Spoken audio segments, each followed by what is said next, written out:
chasing paper, getting nowhere, on our way back home. We're on our way home. We're on our way home. We're going home. Good job, Sophie. Okay. Well, you can take that.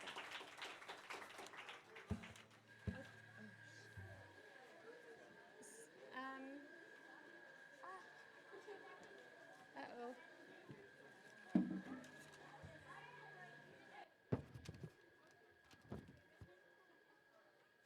This is just in case.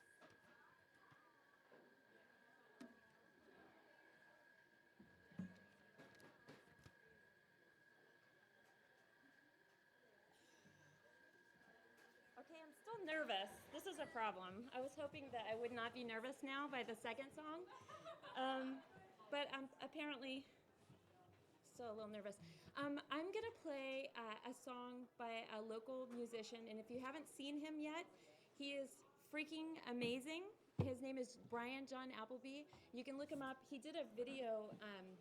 They're riding through the Arboretum in canoes, and the song is Cliffs Along the Sea, and I loved it so much that I learned it old school. I had to sit and watch it like 800 times to figure out how to play it.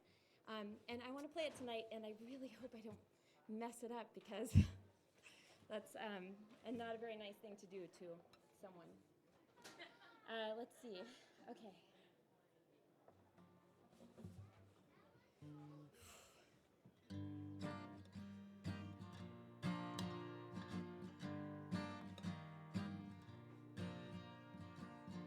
I want to come back down to the cliffs along the sea. I would love to feel your hair, so soft and wild and sweet. I wish I could do what I wanted. I would take you through these woods. We would live beside the water. We would live just as we should. And the white wind beats against the window and rattles down the road. An empty bottle of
need to do is go online and look up Brian John Appleby and hear how his song really goes, because it is really a beautiful song. So he's amazing.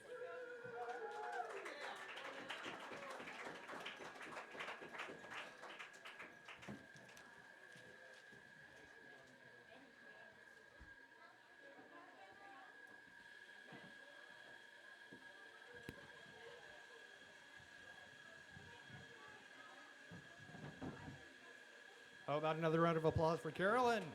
Woo! That brings us up to our fifth contestant of the night, and that would be Hannah Shepard. Do we have a Hannah Shepard in the house? We do. We have Hannah coming to the stage. Just as a friendly reminder, we've got Lindsay coming up after Hannah, then Carla, then Owen, and then Henry.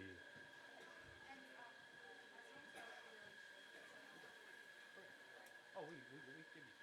You sit, stand, or... You need the...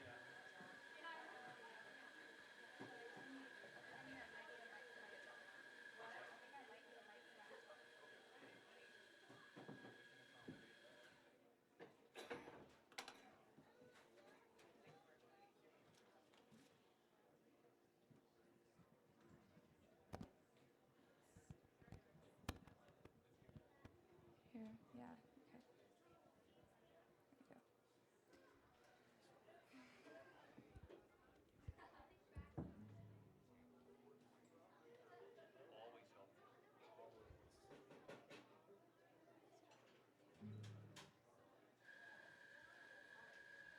Testing, testing. Am I good? Give us some sound, see if you Ladies and gentlemen, Hannah!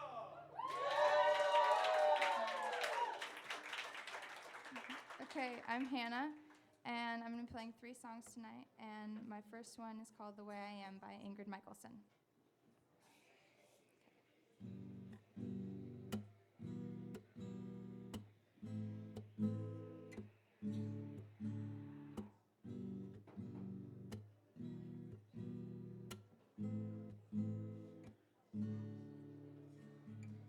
If you were falling, then I would catch you.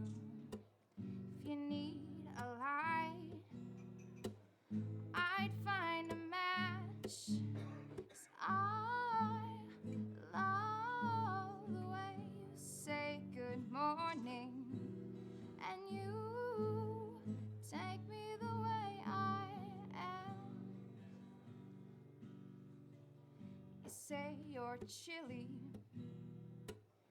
Here, take my sweater. If your head is aching, I'll make it better.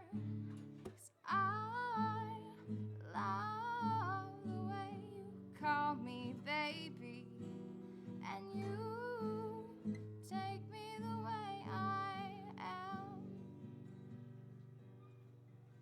I'd buy you Rogaine when you start losing all your hair, sew on patches to all you tear. 'Cause I love you more than I could promise, and you take me the way I am. Oh, you take me the way I am.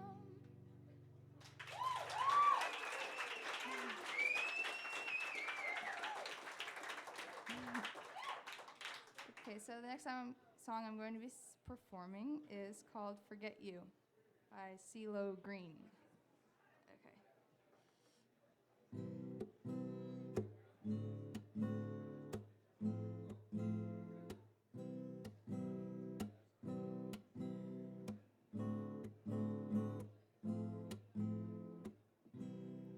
I see you drive round town with the boy I love, and I'm like, forget you.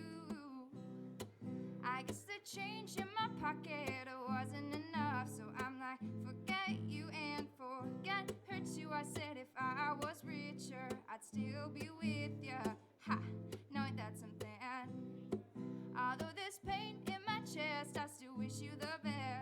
never forget you. I said I'm sorry, can't afford a Ferrari, but that don't mean I can't get you there. I guess he's an Xbox and I'm more an Atari. Oh, but the way you play your game ain't fair. I see you drive around town with the boy I love, and I'm like, forget you. I guess the change in my pocket wasn't enough, so I'm like, forget you and forget her too.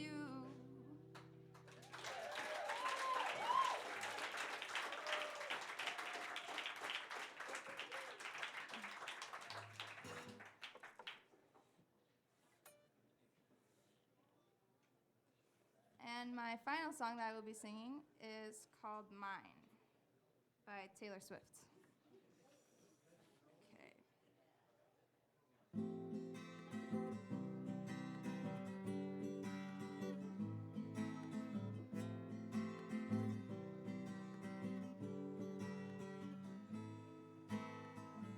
You were in college working part-time, waiting tables, lived a small town, never looked back. I was a flight risk with the fear of falling, wondering why we bother with love if it never lasts. Can you believe it? As we're lying on the couch, the moment I can see it, yes, yes, I can see it now. Do you remember all the sitting there by the water? You put your arm around me for the first time, made a rebel of a careless man's careful daughter. You are the best thing that's ever been mine. Oh. Flash forward and we're taking on the world together. There's a drawer of my things at your place. Tell you my secrets and you figure out why I'm guarded. Say we'll never make my parents' mistakes. We got bills to pay. We got nothing figured out.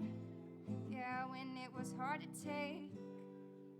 This is what I thought about. Do you remember all the city lights on the water?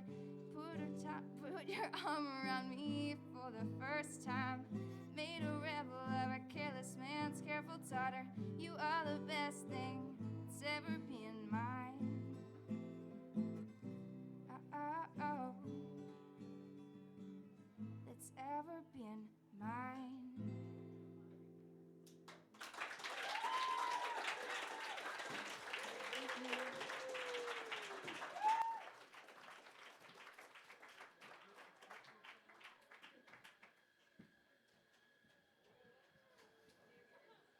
So that was Hannah that's come up and played for us. How about another round of applause for Hannah? Woo! Woo! Okay, coming up next, we got Lindsay. Do we have Lindsay in the house? Right here and ready, waiting to go. And then we've got Carla, then Owen, and then Henry, and then we will finish off the first list of the night with Orville. And just as a reminder, I noticed we didn't have a vote bucket back there for previous voting, but we do have one now, so I just want to remind you, so far we've had Detroit Hound Dog, Stacy Unk, Carolyn, and Hannah Shepard. So if you would like to place votes for any of those people, we do have a vote bucket available now. And coming up now, we've got Lindsay. Yeah, the music stand would be great right there. That'd be great. Hi, everybody. How you doing tonight? Good. I was really impressed by everybody that played before, and Hannah. Wow, that was great. Well, I haven't been out in a while. I'm one of those people that plays in my bedroom by myself. So I'm really nervous, too. So I'm going to roll with this and see what I can do. And hopefully this guitar is in tune.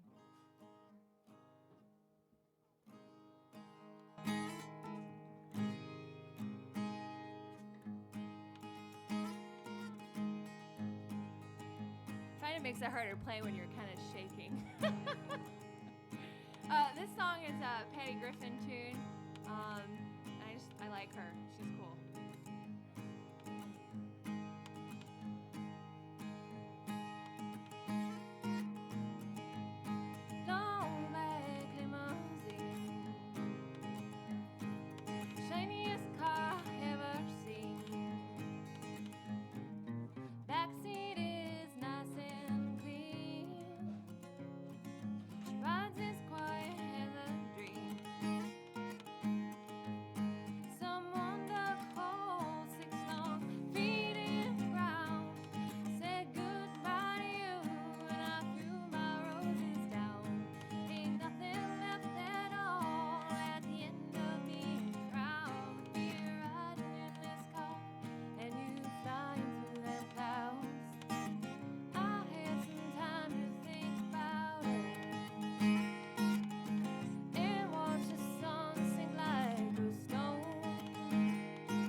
Is that Thanks. I didn't really know what else I was gonna play, but I brought another song to play. Is anybody like Gillian Welsh at all? Yeah, she's kind of fun. I like murder ballads, so yeah, I'm gonna play one. I'm gonna try to play one. This is Caleb Meyer. Everybody know this one? See if I can remember it.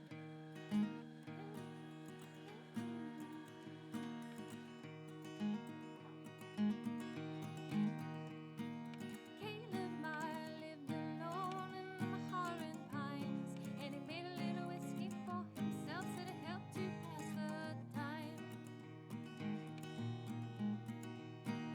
Long one evening back at my house, Caleb come around, and he called my name till I went out, no one else around. Sing Caleb, my ghost is gone, wear them rattling chains. When I go to sleep at night, don't you call my name.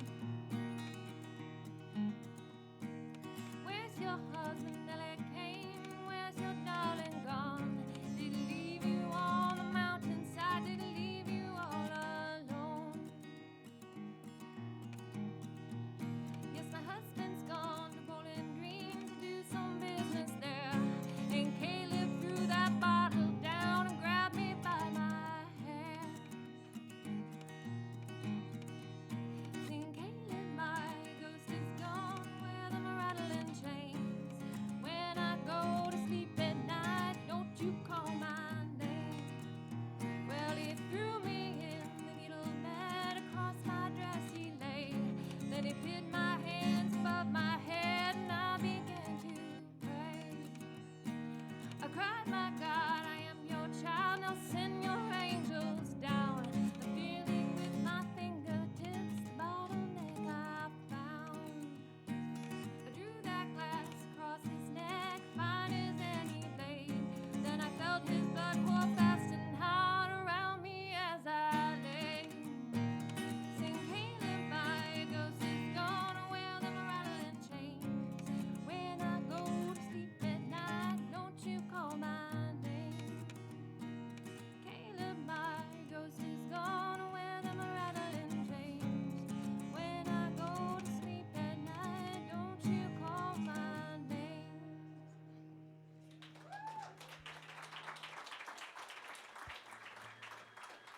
It's been a while. And I'll just do a last song. This is one of my songs. This is one I've played a bunch of times, but I think last time I played here I might have played this song. This is called, what is this called? Fire, or something like that. I don't remember. Okay,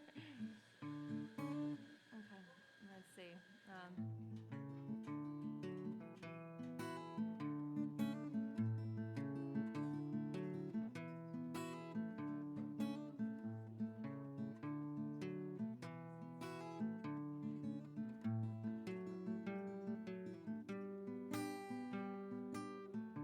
Can you hear my guitar? Yeah, okay.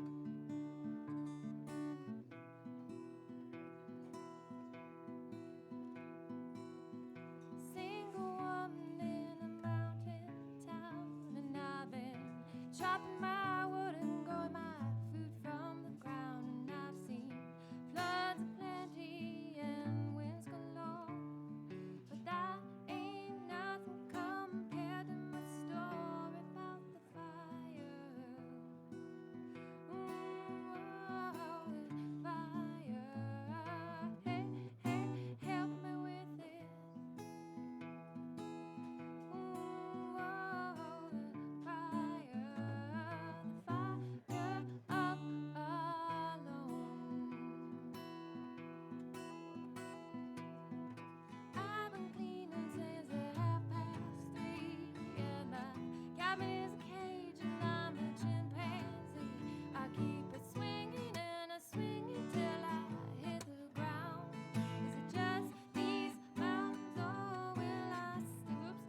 And that was Lindsay playing for us. How about another round of applause for Lindsay tonight? Woo.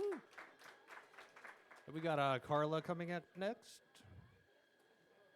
Do we have a Carla in the house? Ah, Carla's right here. Coming up after Carla will be Owen, then Henry, and then Orville Murphy will get us through the first list of the night.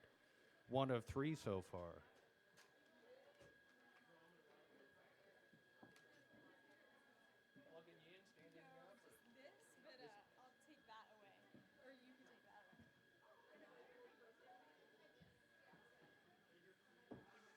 Hello.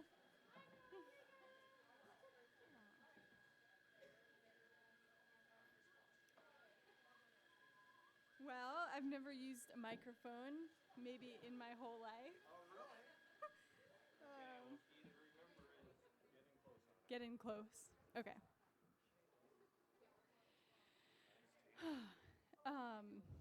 So the first song I want to play tonight is a song, yeah. Hello? Okay, cool. That sounds nice. The first song I'm playing tonight is a song I recently wrote about not being met and the gift of that sometimes. I feel kind of claustrophobic. It's like too close. Okay.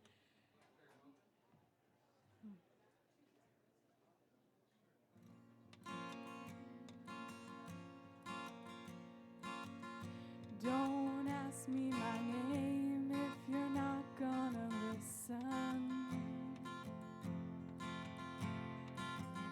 Don't ask how I am if you don't really care. 'Cause I would rather be alone than fall through your arms. Don't come to the river if you're not gonna dive in.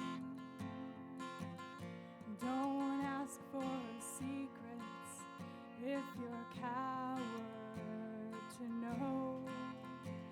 Take silence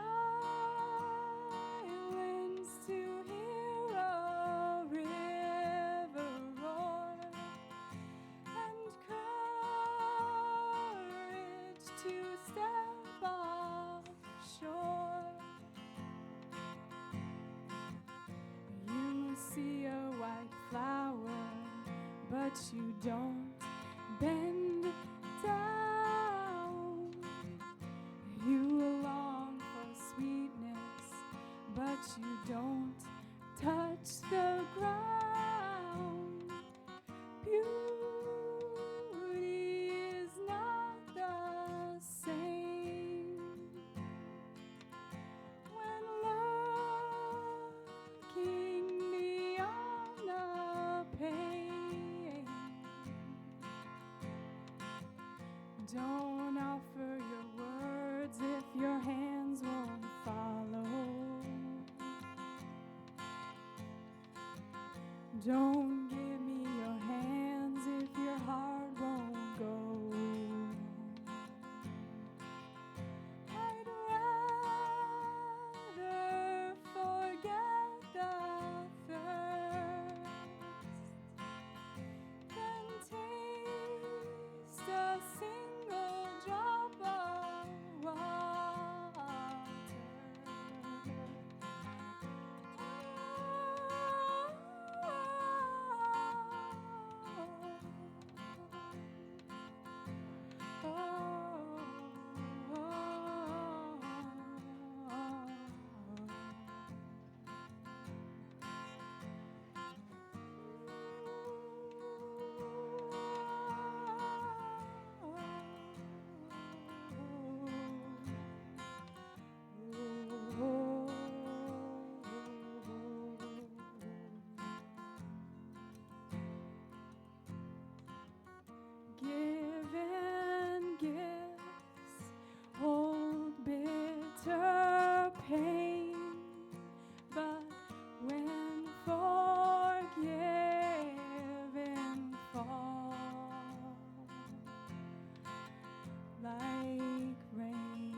golden onions fall from the sky. They shine like golden tears from your eyes.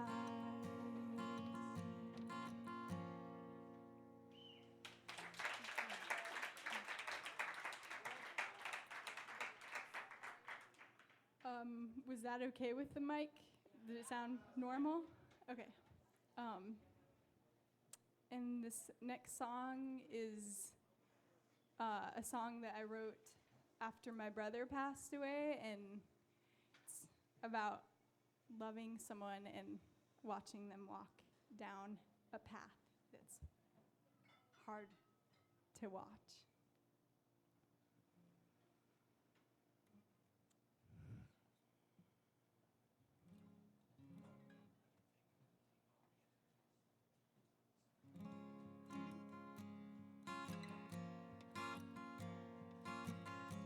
Wide-eyed, open with your life.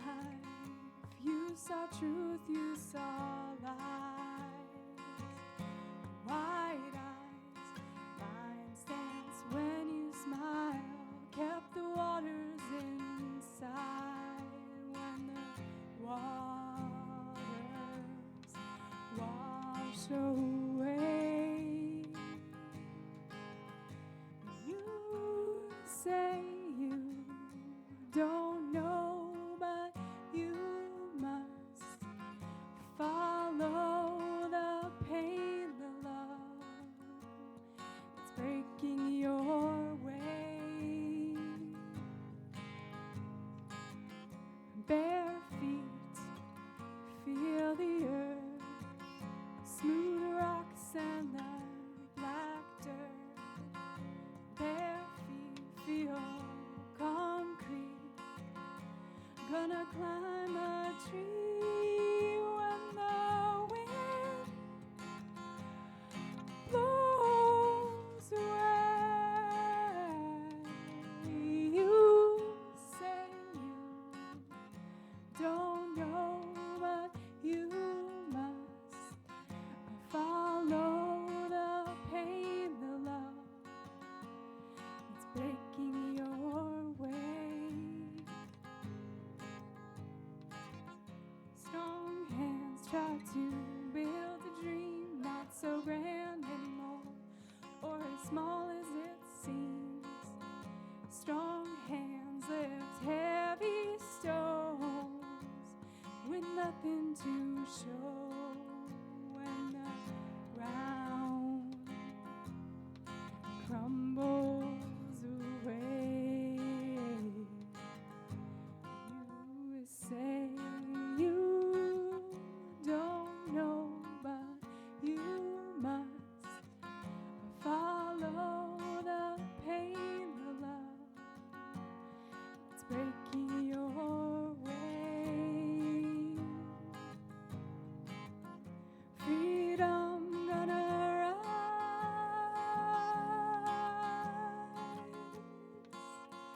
from these tall walls and city lights. Small windows closed so tight, chained to the ticking of time.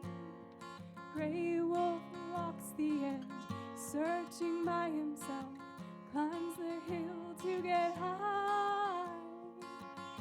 Freedom, let go, spinning out of control. Can't tell up from down, land filled to holy ground. Pain and pleasure bleed the same.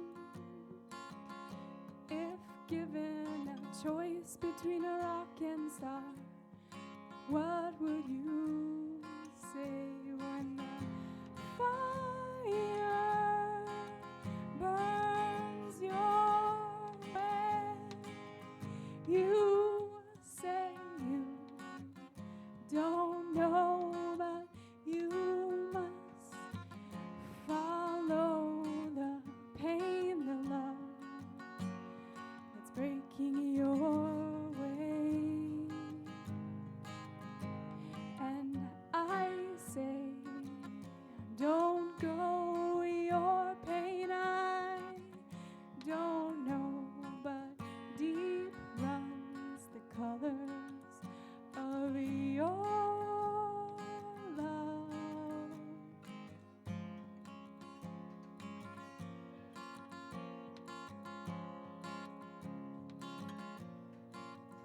Your voice echoes away.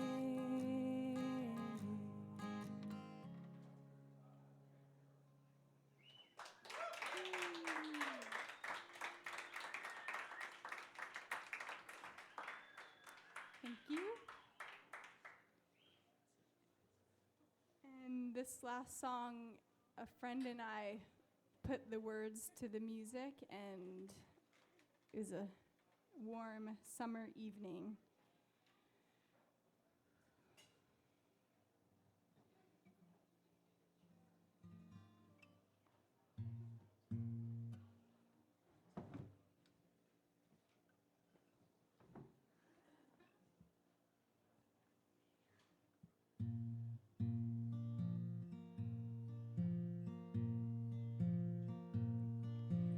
Late in the night, I think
Okay, so I do this just to make sure I'm in the right place on the list. That was Carla.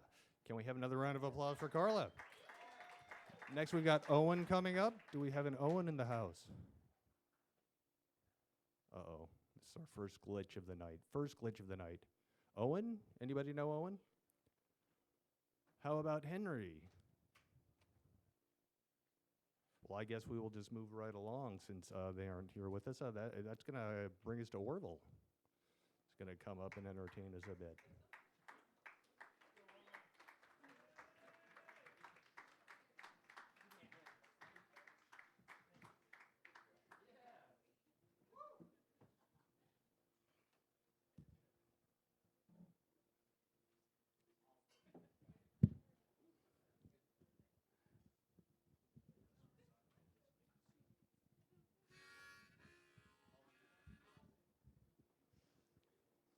Just a little lower, if you don't mind.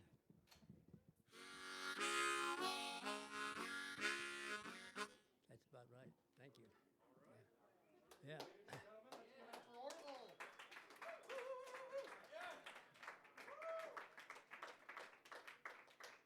Thank you. It's good to be here.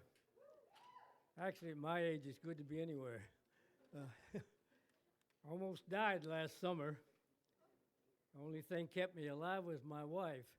When a woman you've been married to for 61 years asks you not to die, that's something for the Guinness Book of Records, I'll tell you. I was disappointed with our dog, though. She wrote me off right away and started sleeping on my side of the bed.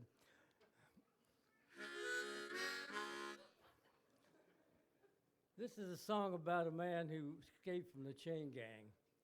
His name was John, and they never found him. So the song is called Lost John.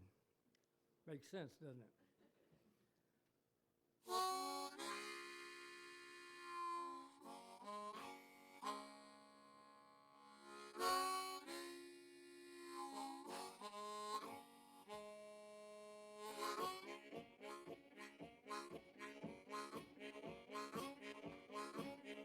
Fastest man I ever seen was Lost John running through Bowling Green. No hat on his head, no shoes on his feet, begging the women for his bread and meat.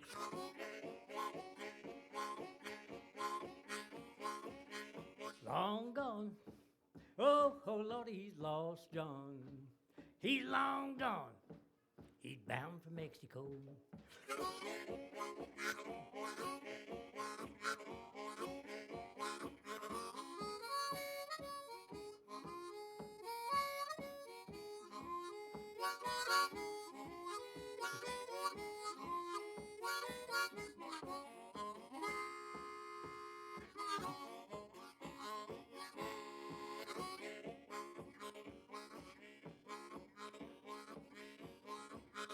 Had an old dog, his name was Will.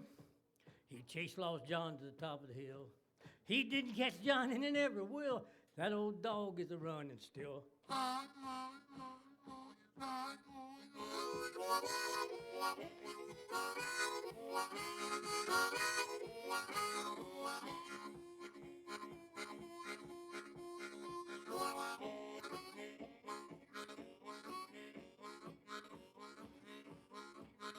Long gone. Oh Lordy, he's Lost John. He's long gone. He's bound for Mexico.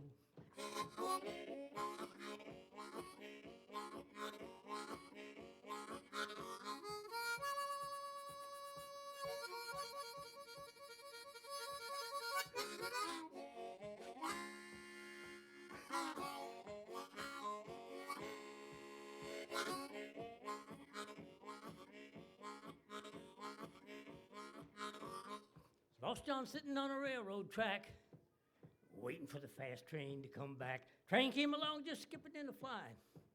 John missed the cow catcher, but he caught the blind.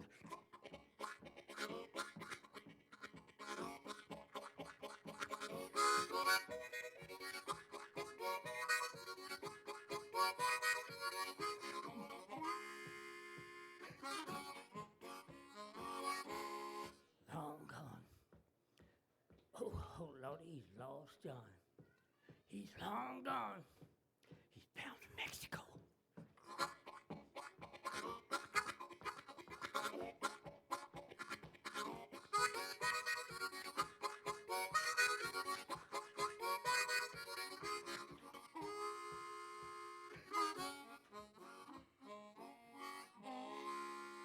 Lost John.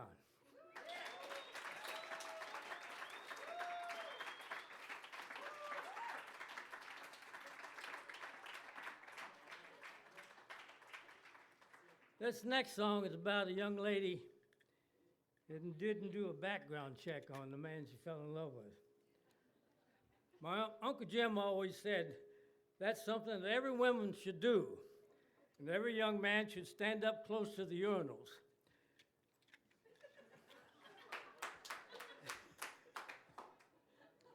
Okay, this is a ballad about this poor young lady.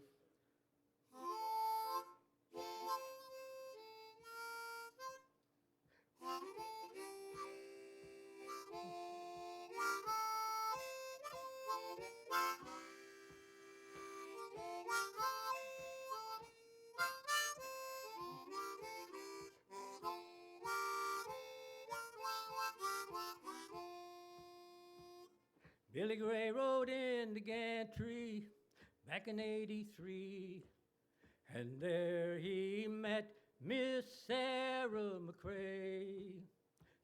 Like the wild rose of the morning, it heralded the dawning of springtime in the heart of young Billy Gray. But Sarah could not see the daylight of reality. In her young eyes, Billy Gray had no flaws. She knew not that her chosen one was a hired gun. He's wanted back in Kansas City by the law.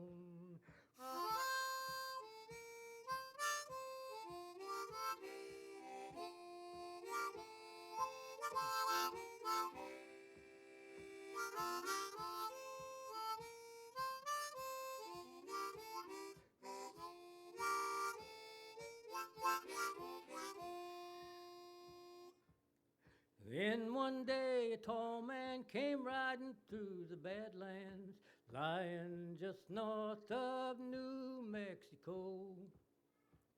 He was overheard to say he's looking for one Bill Gray, a ruthless man and a dangerous outlaw.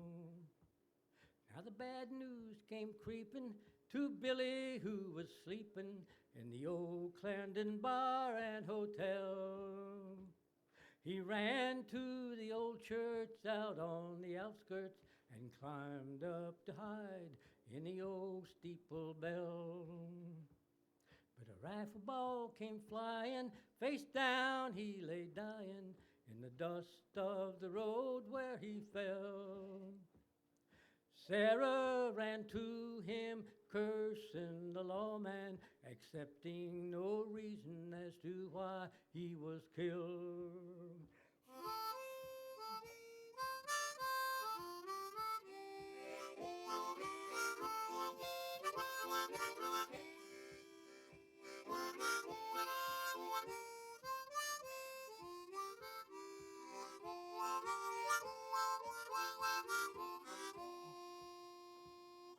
Sarah lives in that same white frame house where she first met Billy some 40 years ago.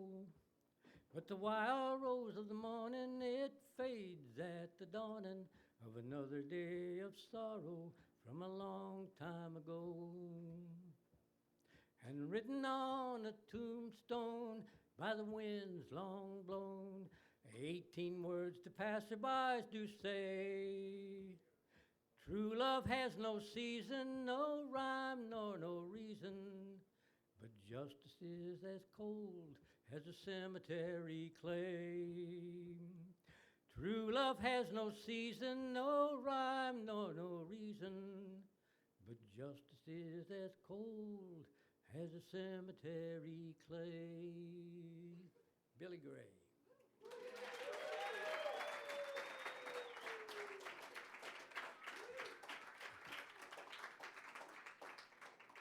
I'm going to end up with an old-time song, and I have to define the terms old-time. The other day I said something to a fellow. He said, what kind of music do you play? And I said, old-time music. He said, oh, yeah, you mean Joan Baez and Bob Dylan? I was already an old man when they came in. This is by Charlie Patton, who was a preacher, blues singer, and sort of schizophrenic, because in those days, even my grandma thought blues was the devil's music. She taught me how to play the harmonica, but she said, never play the blues. That's the devil. So if this building shakes a little while I'm playing here, it's my grandma.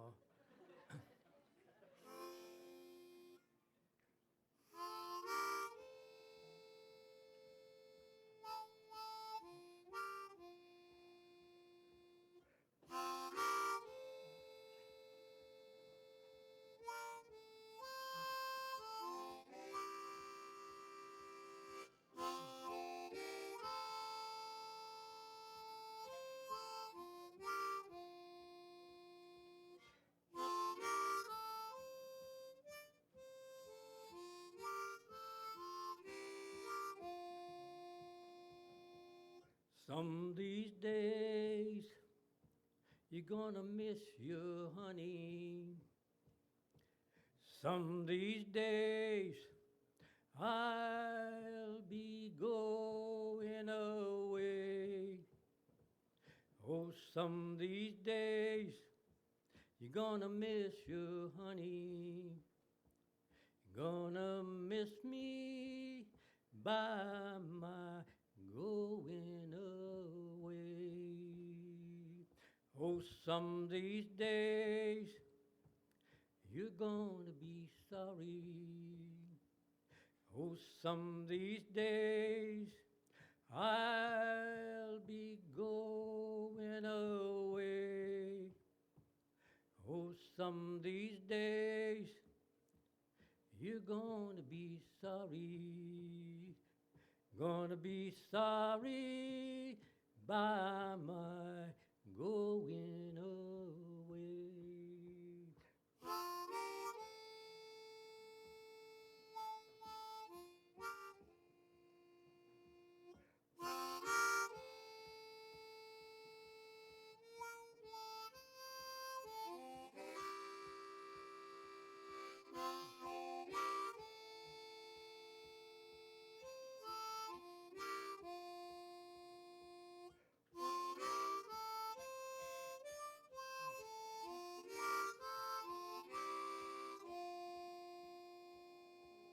You will never know what a friend you'll need till I'm going away.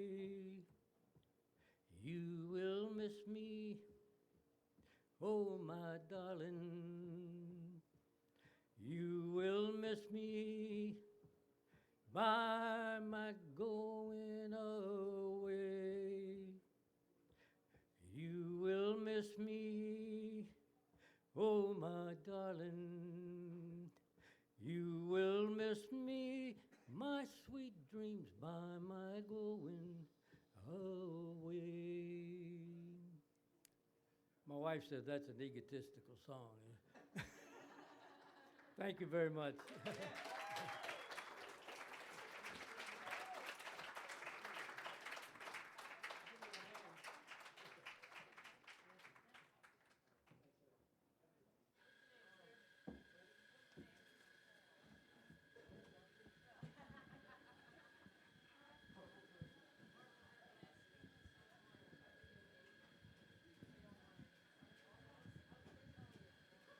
So let's get another round of applause for Orville there. Yeah. You know, people like Orville are a treasure in our lives, and we don't care what your dog thinks. We're glad you're still with us. I gotta say something about Orville Murphy tonight. Man, that's how to do it right here. Orville Murphy, he was here at our very first open mic when there was just 5 of us here. Orville was brave enough 4 years ago to come to our first open mic. And tonight when he came to sign up, he said, sign me up and then charge me 5 times over again. I'd like to support the place. and put that money into it. And round of applause to Orville and all the musicians here tonight. Who's next?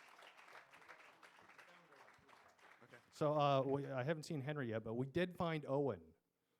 So Owen's going to come up and play for us next. After Owen, provided Henry doesn't show up, we've got Joshua coming up, and then Dylan Warnick, then Danarchy, and then Dave Goldie. Now, while we got a little break here, I want to say something about the Soul Food Showcase that we got going on every Wednesday night, or the first Wednesday of every month, I guess. After first Wednesday following open mic. Hopefully, I got that right. Now, as a non-employee of Soul Food and just a fellow tribe member, I want to tell you what it means to me. The people that get up on this stage, they get up and they play their hearts and souls out. They practice their music or whatever they're bringing all month long to come share it with us. And it takes a lot of courage to get up on this stage. And those of you that play up here know that. So that extended showcase that we do, where we bring 4 people back to play on that next Wednesday following the open mic, it's a big deal. It is a big deal. So I want to encourage you guys that if somebody gets on this stage that moves you, you go put a vote in the bucket. You go put a vote in the bucket for the people that move you, so that way when they get their name called at the end of the night and they're coming back to an extended set, they know it's because the people that watched them perform tonight want to see their music again. So let's encourage that, because that's what Soul Food's all about. Now, without further ado, I'm going to bring up Owen.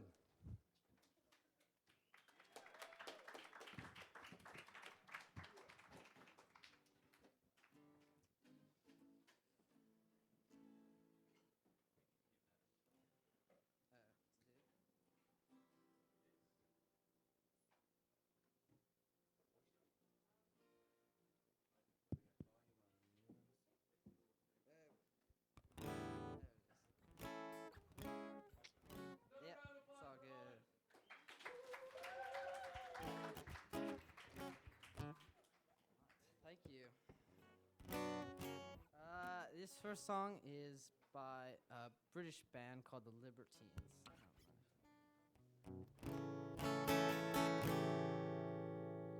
Oh, is it quite alright if we talk into light and think of the sun on our heel?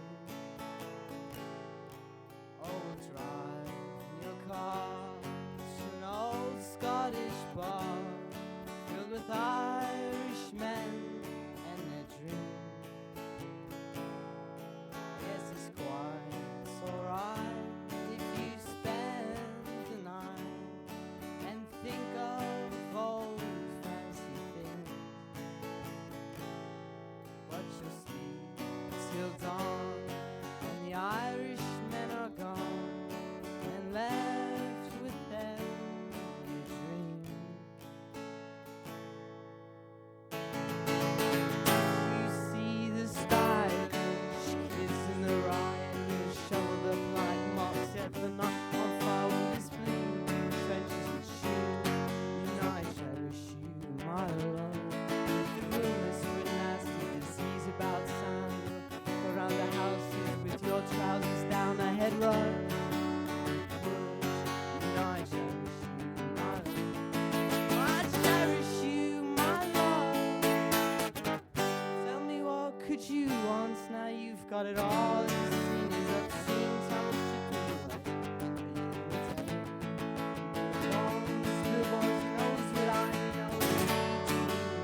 Shoot me up just right for your lungs to be coughing up blood and it's all in my hand.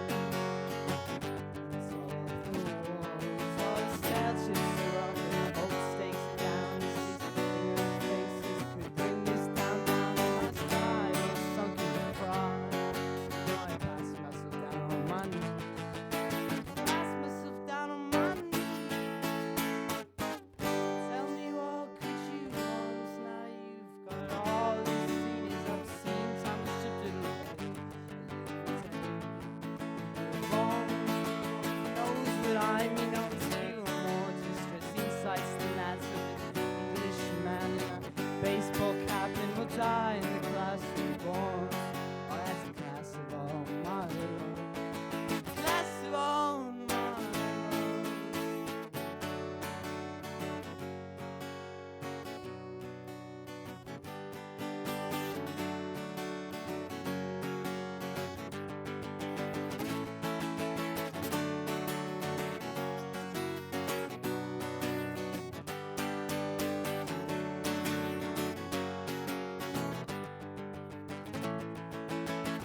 Thank you, thank you. This next song is a Beatles song, but it's with an orchestra, so I kind of have to do it with my guitar. So, if you want.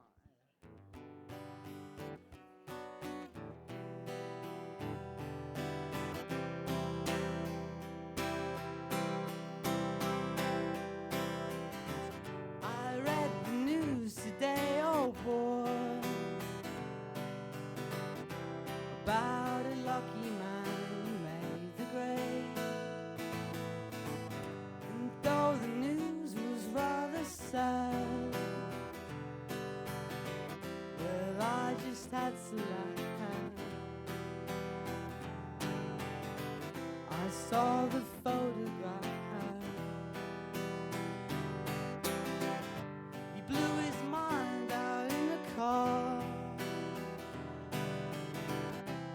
Didn't notice that nice shame. A crowd of people stood and stared. They'd seen his face before. Nobody was really sure if he was from the House of Lords.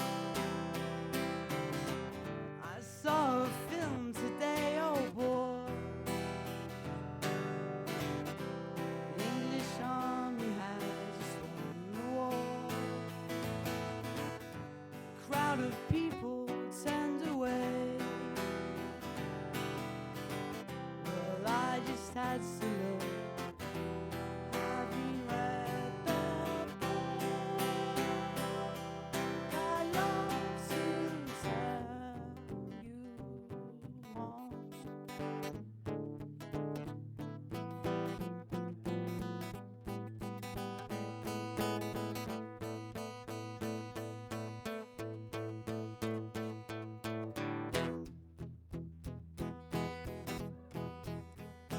I woke up, got out of bed, dragged a comb across my head.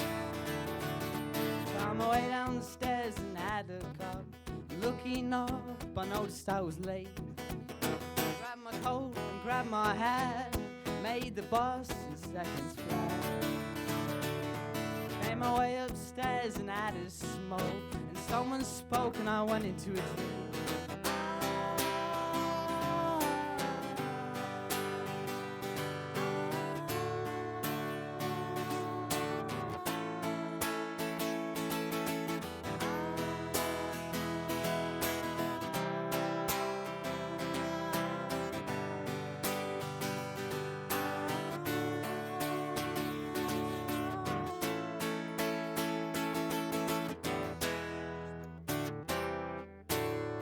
I read the news today, oh boy. 4,000 holes of black Lancashire. And though the holes were rather small, they had to count them all. Now they know how many holes it takes to fill the alcohol. I'd love to tell you all.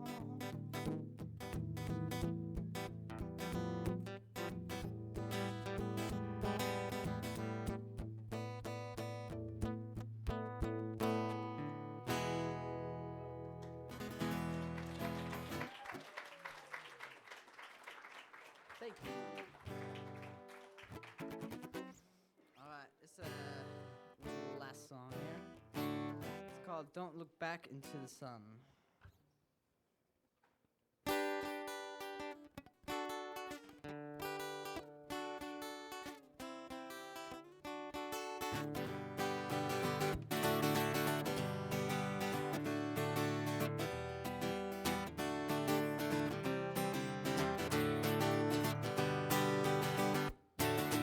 Don't look back into the sun. Now you know that the time has come, and they said it would never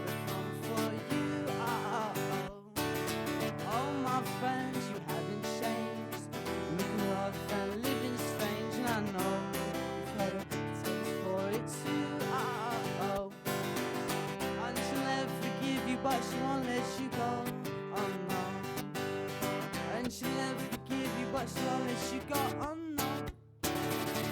Don't look back into the sun. You've cast your lines, but you're on your own. All the lies you said, who did you say? And they play that song at the dead disco. It started fast, but it ends so slow. And all the while it reminded me of you. And she'll never forgive you, but she won't let you go. Oh no. And she'll never forgive you, but she won't let you go. Oh no. Don't look back into the sun. Don't look back into the sun.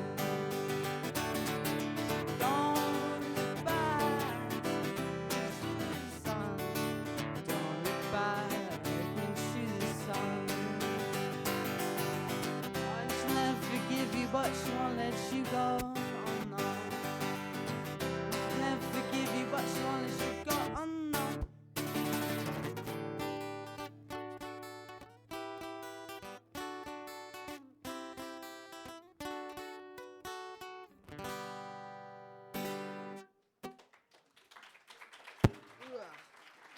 Thank you very much.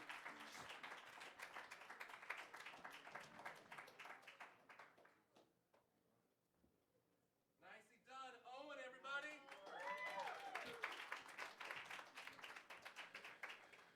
All right, Joshua, you ready? I'm ready. You're ready. The legendary Joshua Sossamon.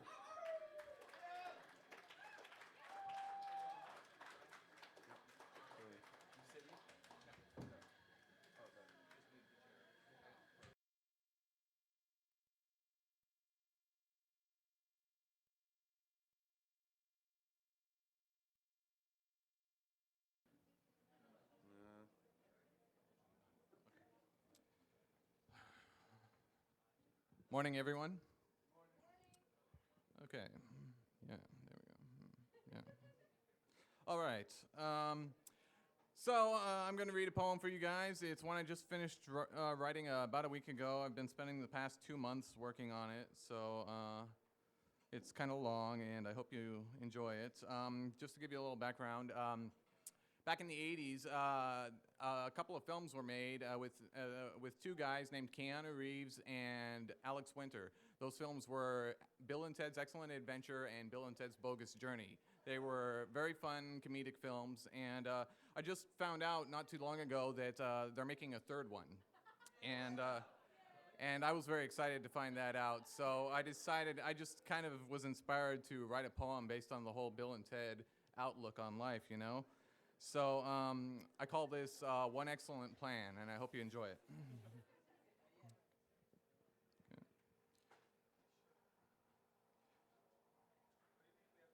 Dude, like, I've got an excellent plan for the most outstanding rock band ever. It would be a concept album band and would be the greatest endeavor. You see, dude, I've been thinking. Shut up. The key to a great band is great ideas. So I, my friend, have come up with one, and it's better than your last idea.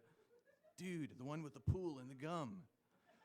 Our band needs great stories for concepts. So for something to sink your teeth into, I, my friend, have come up with something dramatic, turbulent, and eloquent. So I was thinking that, shut up, dude. There could be like this poor peasant girl who has like a great gift with tablature, but thus far, no one knows what she can do. But in this castle, there's this young dude who takes care of the king's awesome guitars. But due to the king's bogus attitude, he never lets the dude jam with his band. One night, the girl's walking in the new moon, fetching plums and apples for her mum, dude. Alongside the village sycamores, she brushes her arm across a branch, drawing blood. At that moment, the woods become silent. Of course, she doesn't know what that means till she hears coming from behind her the breathing of a gnarly demon. She turns around slowly and totally screams upon seeing the ugly, fearsome beast, then kicks it in the nads and starts running, faster than the king's badass tapping. The demon slowly limps after her, but he soon catches up with her, dude. Then he uses his breath to stun her, quite mad since he's now kind of useless to his brood.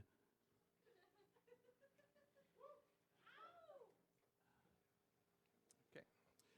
So on that same eve, the young dude, for the time we'll call him Bob. So Bob's playing in the studio after he's completed his job. So he's shredding away on a white Telecaster, lightning in his hands. But someone is listening nearby while he plays like a musical taipan. Then the door to the studio slams. Bob looks up timidly to see the king, who doesn't look like he wants to jam, but instead might cut off Bob's life spring.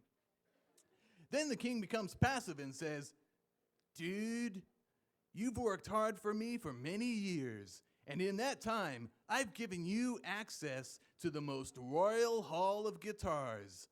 However, you have betrayed my trust by playing my most bodacious guitars. Therefore, as a punishment most just, you're banished to the lands of the North Star." So the poor dude who once tuned the king's strings now finds his life shrouded by a dark cloud. He feels like he's falling with clipped wings as he wanders aimlessly through town. Till an older babe, pretty though worn, sees a guitar strapped to Bob's neck and back, and recalls a gifted maniac who spoke to her through musical forms, whose love for her was a sheer heart attack. The memories swoon like distant chords. The young dude sees her staring at him, recognizes the look of loss in her eyes. He chooses to speak to this unknown kin, hoping he will soon find an ally. Bob asks the babe what's troubling her, any way he can provide a cure. She invites the dude into her home and tells her tale in a painful tone. Turns out this babe is really a mum who sent her daughter outside of town to fetch for pies some apples and plums to warm two hearts furthest from the crown. For this older babe was once the queen, the perfect muse for the royal dude, for whom she was pure amphetamine and the source of his great fortitude. So with an on and off relationship, the young pair grew and loved together until, due to a well-planned slip, they were blown apart like a bird and his feather. For the king's advisor, dude, was a fake, concerned only with what he could take. He steered clear of the queen's fine wisdom, for she could complicate his plans for the kingdom. So he conned his distant cousin to take part in his dreadful plan of splitting the crown right down the middle to weaken the music of the king's band. Since this evil dude didn't believe in fair play, he invented a heinous charade in which he could carefully orchestrate the opening of his master's campaign. He sent his cousin straight to the king to lead his gullible mind astray. With trickery, he managed to persuade him his wife had played with the royal heartstrings.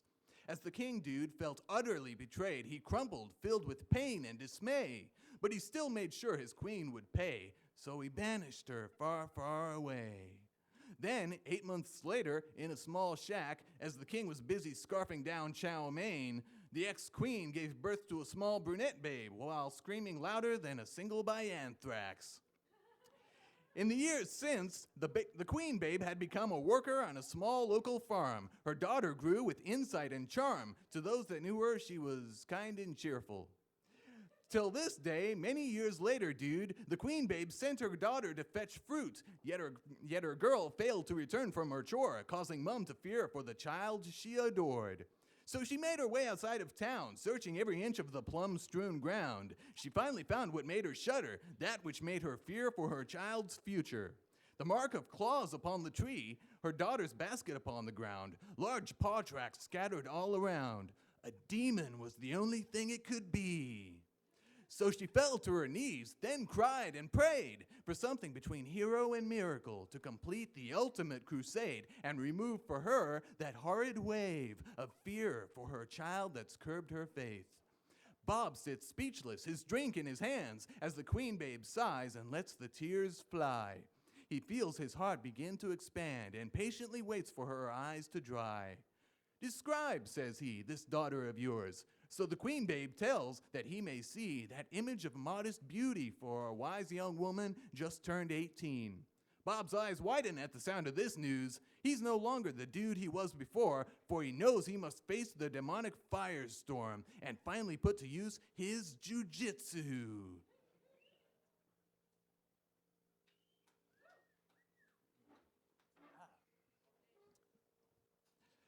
Bob sets out as the moon begins to doze to track down the demon he needs to oppose, whose path of ruin seems easy to pursue. He hopes he'll be in time to save the young shrew. As his journey expands throughout the day, he notices with increasing altitude, the mountains seem larger than they were yesterday. Yet he feels stronger with each step he takes, dude. Then the wind chills as clouds and thunder spawn a dark omen upon the land. But Bob's solitude is torn asunder as he attempts once more to advance. For his progress is slowed by something round launched to that soft spot between his legs. He falls to his knees without a sound, then squeaks at the rock as he attempts to unwedge. Then they appear from out of the mist, totally resembling members of Kiss. 4 small demons armed to the teeth, spikes, claws, and razor blades all unsheathed. But Bob's got the ultimate battle axe, the single weapon with which he could attack, for no weapon could match the flying V, the stolen treasured guitar used by the king. The demons are sly, malevolent swine, bloodlust in their eyes, fed by fear and lies. The fiends strike fast and wild, set to tear and divide, empowered with delight by the misty moonlight. Bob leaps aside at the last moment and holds the flying V to his chest. Then, to the demon's astonishment, he lets loose with some intense licks. The valley erupts with light and sound as the guitar growls like a hellhound. Then, the next second, a different tone, that of a hummingbird in the zone. Unprepared for the hellish assault, the demon's charge comes to an abrupt halt. They fall to the ground, totally stunned by the instrument that transcribes the sun. Picking up one of their own piercing blades, Bob towers over the cowardly beasts. Seeing that they're quite afraid, he knows they have realized their defeat. At the tip of the fine-edged sword, he carefully questions the timid shades. Fearful since they have nothing to trade, they tell him about their dark demon lord. This menacing monstrosity who dwells in the heart of the mountains has caused many past atrocities and plans to bring the world oblivion.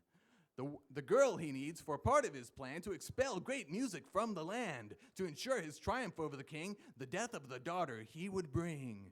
For the king has suffered over the years, as the exit of his wife from his life has left silence in his mind and his ears, a hole in his heart as if from a spear. So the fatal strike for the royal dude would be one of the greatest magnitude. His long-lost daughter would soon enter his life, and shortly thereafter he would watch her die. The demons chuckle as if all is right with the monarch's unchangeable plight, since his daughter's death will be just the thing for the final blow to cripple the king. Then their lord can take over the lands and poison them all with hip-hop bands. The dead majesty of rock and roll will bring grief to the world's heart and soul. One power chord to bring the demons sleep, and Bob glances at the distant rocks. Focused on the promise he must keep, he walks on, prepared now to pull out all the stops.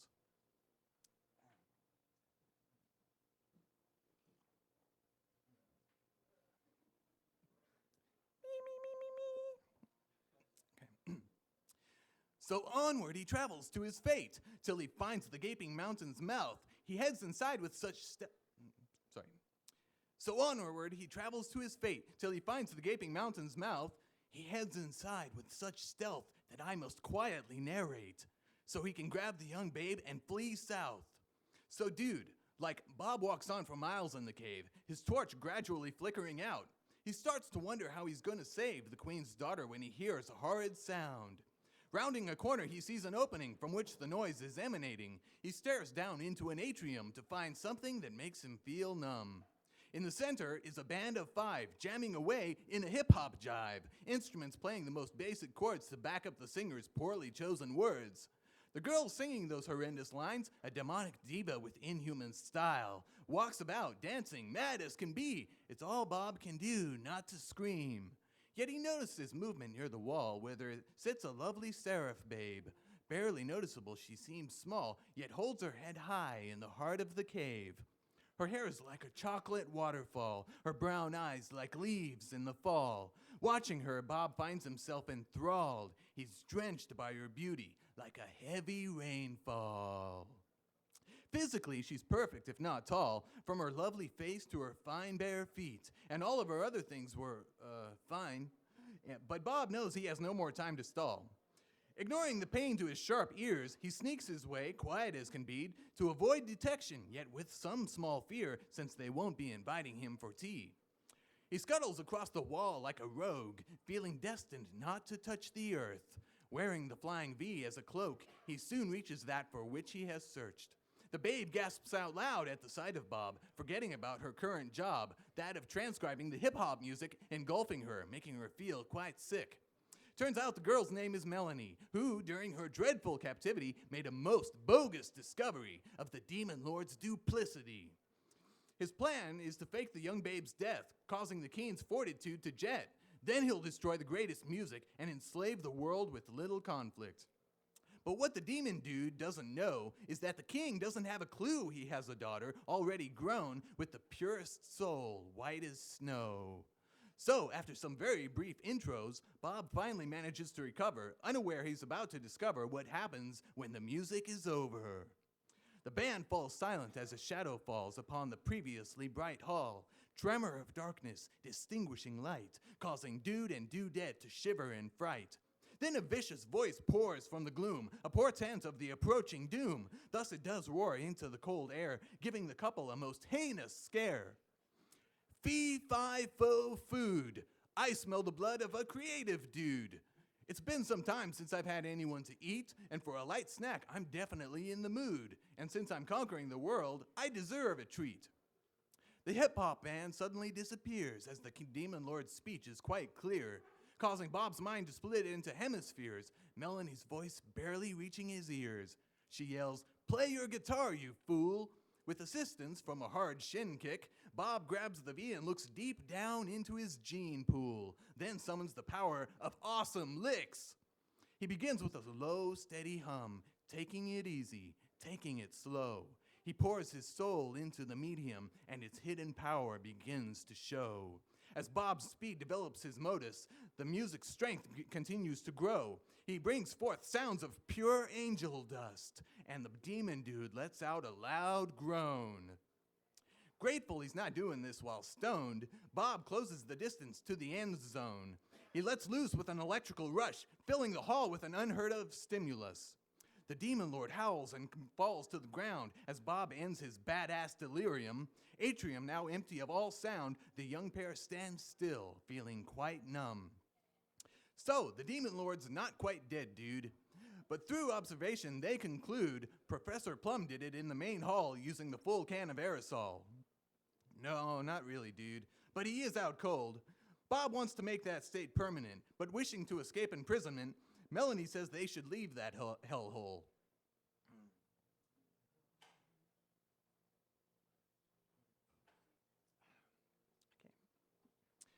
So they depart from the mountain range, Bob trying to forget the evil hip-hop band, pondering the safest path they might arrange, till they meet and join with a Spanish caravan. While traveling with the caravan, Melanie speaks to the lead merchant, who, while they cover the lush valley's span, speaks of an old myth, the talking drum. An instrument of ancient energy, it is said to be invincible, and possesses 4 known abilities that make any drummer unsurpassable. If chosen by the great holy drum, you'd gain the greatest timing and dexterity. It matters not if you're quite smart or dumb, your skills would still become a rarity. The sovereign drum also controls sound, according to the player's desire. It creates the right tones to astound, making one a master of hellfire. The righteous drum also speaks to the mind, with a voice that knows all directions, and it carries the player's design to a conclusion of perfection. The 4th power, and probably the least on the list of those that make someone free, that which makes a drummer complete, the drum rids its player of acne.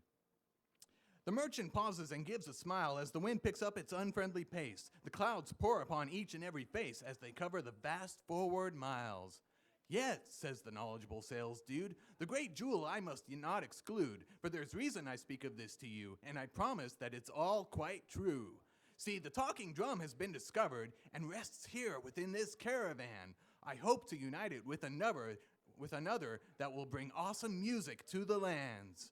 Intrigued by this most epic story, Melanie asks the man to reveal the drum to her so that she may see whether or not its power is real. Inside the carriage, with sticks in hands, she sees the drum in front of her. Like winds blowing through desert sands, newfound energy causes her blood to stir.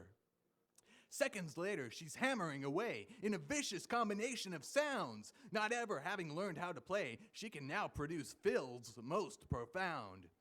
As Melanie continues her jam, she wishes for a bass drum to improve her spree, and in less than a second span, the drum answers her sudden fantasy.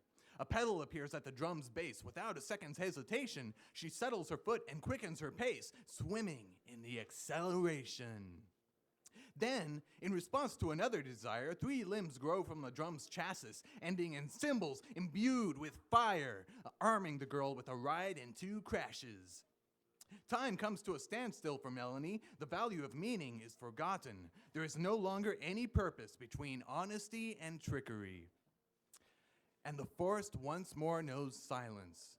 She knows nothing but the beat of her heart as she tries to grasp the circumstance and stares down at her new counterpart. Attempting at last to catch her breath, still shocked by the new ground which she has tread, she slowly manages to raise her head to see the merchants eyeing her with newfound respect. And she gradually finds Bob's eyes and understands what she sees in them, as if the sun has repainted the sky, or a tide's come in that shall never ebb. For Bob has witnessed grace under pressure, a gift unlike any he's ever known, a miracle far beyond measure, in a beauty that causes men vertigo.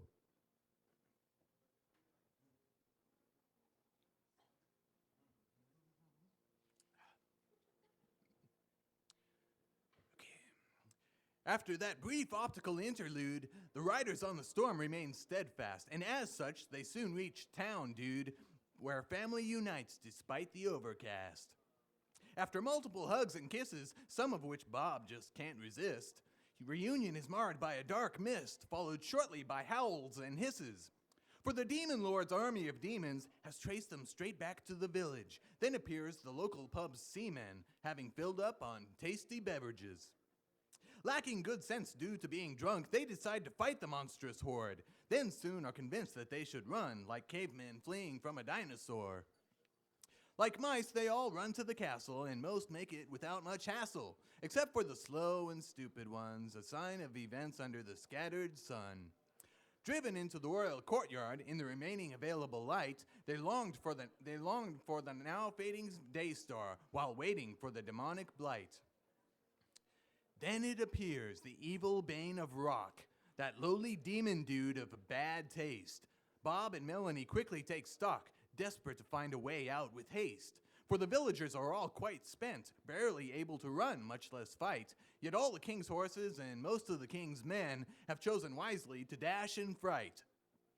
Now, proclaims the dark, wicked menace, you shall know the price of crossing me, and you will feel my most heinous wrath upon your souls as you kneel before me. But Bob has another idea. Though feeling less than Herculean, he steps forward, wearing his bravest face, carefully measuring his breathing space. You most unrighteous, demonic prude! Not only did you enslave this hot babe to make your most bogus transcriptions, but your speech back at the mountains totally destroyed the rhyme scheme, dude. Without further ado, the demon springs into violent animation, sending villagers flying left and right while aiming for Bob's extermination. Bob tries to move, but it's much too late. The flying bee flies from his fingers. He stays to hear the sound of its fate. As for his own, he must also wait. But instead of the sound of smashing wood comes the lovely sound of a harmonic. They turn to look, and there stands the king, holding the V, forming that lovely tonic. The demon lord glares with hatred in his eyes as Melanie and her mum gasp with surprise. Bob is frozen, unsure what to think, until the king finally begins to speak. Hello, Dweezil. It's been a long time. I see you've grown large on your corruption. Hip-hop songs over artistic rhyme. You've chosen an ugly condemnation. So now, at this time, it comes to light, this demon was once one of the rock spirits that nurtured the souls of all children, destined to discover and transcend. But one year, he took physical form and befriended the royal dude as a child to help him learn and better perform and alter his playing from mild to wild. But as the many years would go by, the spirit dude noticed something different. His skill of comprehending music went dry, though the royal dude grew with accomplishments. But it soon became quite apparent that the spirit possessed a fading element. Though it was difficult to admit, he had to face that he was losing it. Blaming the young dude for his tragic loss and just not taking it well at all, he went into hiding, became his own boss, and prepared himself for the king's downfall. "So, dude," said the unaffected king, "you thought all these years I stole your power, and you choose to come here this evening and kill me beneath my own towers. I'm sorry you think I stole from you and that you need to do this, dude. But after the friendship I gave you, I have to ask, now is that gratitude?" The demon formerly known as Dweezil puts on a grin that's totally evil and laughs that diabolical laugh that all villains sign a contract for. "No, my friend, my plan's nothing of that sort. You might have noticed the ladies over here, your daughter alongside your long-ago wife. Now you'll get to watch me kill them for sport." With that, Dweezil turns and walks towards them, but pauses temporarily when the king lets out a diminished scale, making the demon lord slightly pale.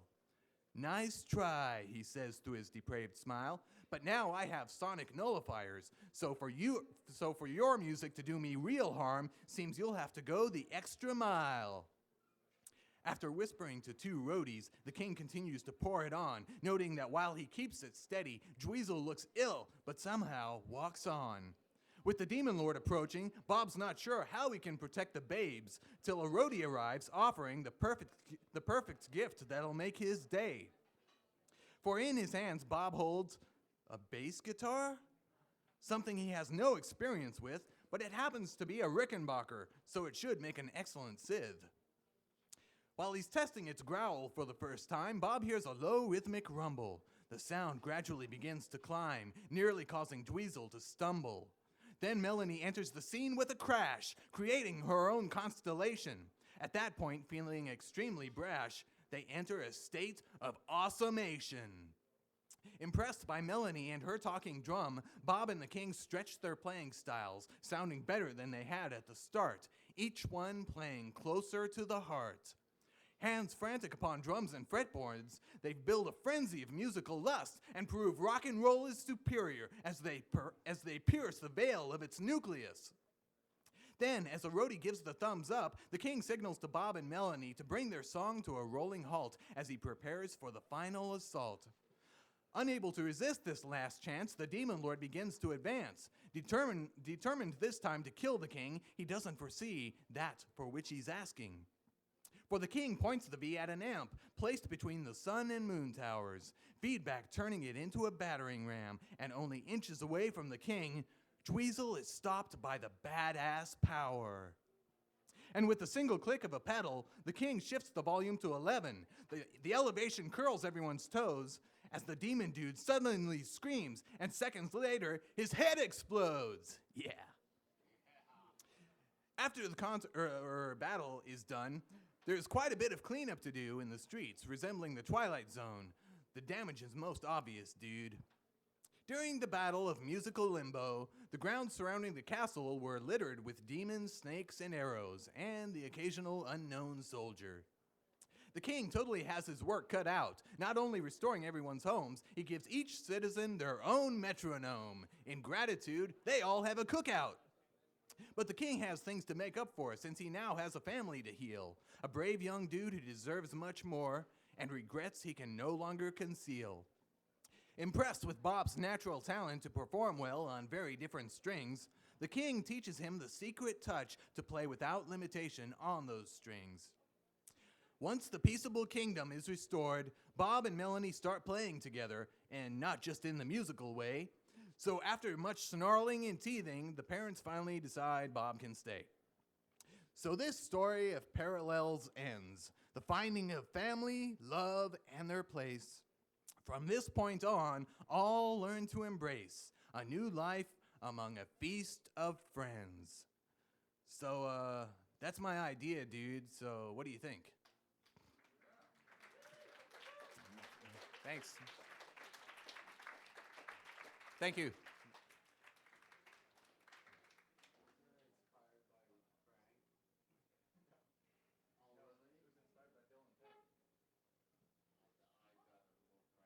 Another round of applause for Joshua. Come on, everybody.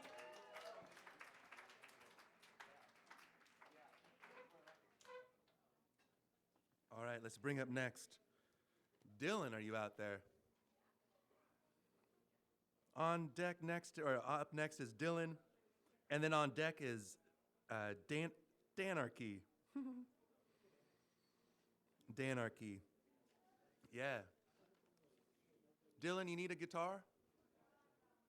I got mine. Don't forget to vote for your favorite performers tonight. There's pieces of paper back there to sign up or to vote for your favorite. And what do they win? Win big prizes. You get a date with Taylor. Is first right. When we bring back 4 performers to do a special showcase performance next Wednesday night between 7 and 9 o'clock. And one way to get back here is to be voted by the crowd. And you'll be surprised how many people don't put something in. So really, if you vote, it does count here. Different than our federal government. We count your votes here. It's important. We streamed that, didn't we, though? We're on the alert list. Okay, that's us and Cat Stevens. Cool. Okay, that's actually a good list to be in. Dylan, you're wanted by the government, too.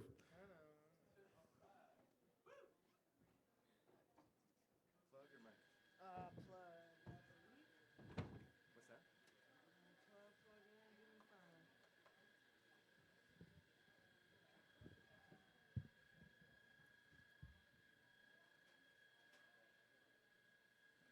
Let's welcome back Dylan to the stage.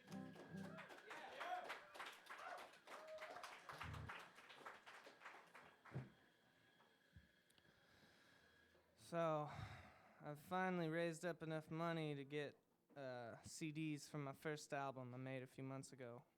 And so, if I can make it to the bank before the bar, I should have them all ordered and be able to get you guys CDs. And I suppose the smart thing to do would be to play songs off that album, but I'm going to play a bunch of new songs for my next album. Always looking forward, I guess. This song.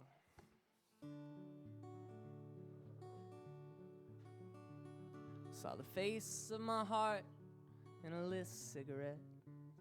As the highway stretched from her coat pocket all the way to dawn. I was trying to forget how quick it would be coming. She said, tomorrow I'm bound back down the coast. Each word a razor and hanging like a ghost. The sound of the rain I remember the most, so gentle. And it's falling. And the trees they trembled, the ground it groaned. Wind blew sideways, called no place home. Oh, how foolish the things that we say and we don't. I didn't say much of nothing. God, what a silence descended then. Heavy as a hammer, hard on our heads. For my betraying eyes, they had all unsaid, just written plain upon them. The bended knee, I beg you to stay. My back well turned, go away, go away. Oh, hear us argue, tell me what do you say? A reply is all I'm wanting. Farewell, farewell, the winds they wail. Farewell, cried the flowers, false and frail. Farewell, said she, standing in the pale light, morning broken.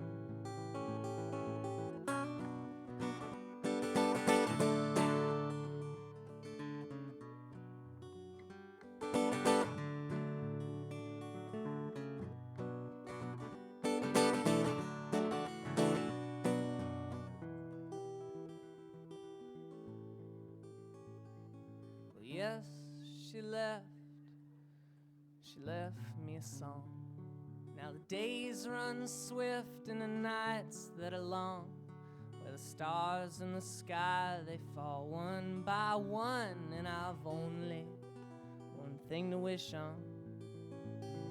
Undo this curse, remove the name that burns in my mind, such a senseless flame.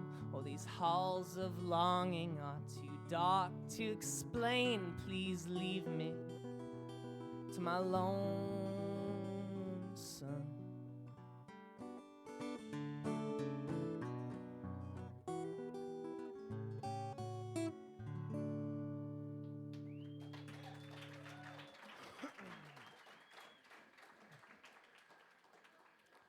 Alright, here's a short song, it's a new song. This song is sort of an older brother's letter to his younger brother in their later years.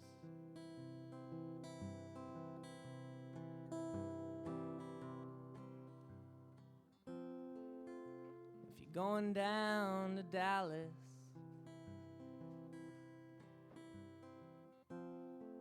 poor mama is shot. And tell her this one's on her oldest son. And give her all the love I got. And tell Marie I'm a clean now.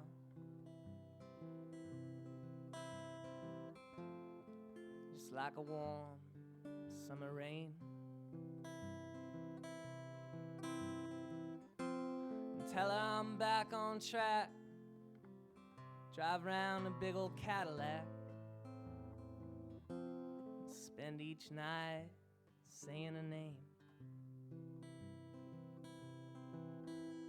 But man, I ain't gonna lie to you. No, everything's still going wrong. And the days run like the horses I wish I put my money on. And I ain't driving no Cadillac, just been drinking all night long,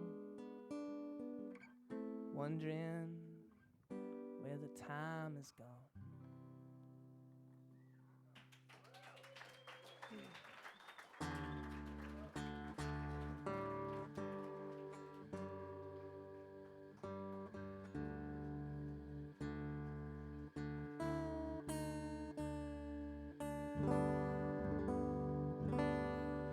Thanks for listening, everybody. Like I say, I should have my CD, actual physical copies you can touch and hold for sale soon. Plan to start recording my next album, I think, this spring. And hey, you can catch me playing around. I come down here a lot, and I'm playing the Can Can Cabaret next Thursday in Seattle. Yeah, it's a real cool joint too. This is a song I wrote 2 nights ago,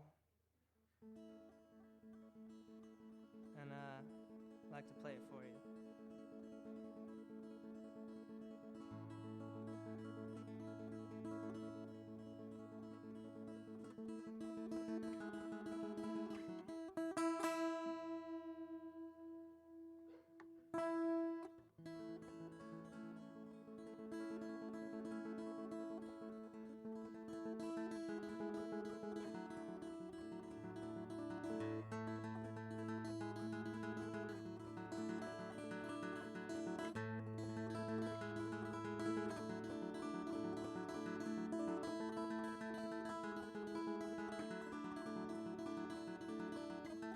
met a woman in an alley, wilted flowers in her hair, her beauty cracked and broken, a smile fair. She addressed me as child, said, what is it that you need? Said, all I ask for is a rose, and she handed me a seed. Said, there's no need to hurry, my young friend. Remember, all seeking trails eventually must end, and from the mountain comes the dust, from the rain comes the rust, from every baby born there's a ghost looking on, and from the mountain comes the dust. I heard a man playing guitar, singing songs about loss,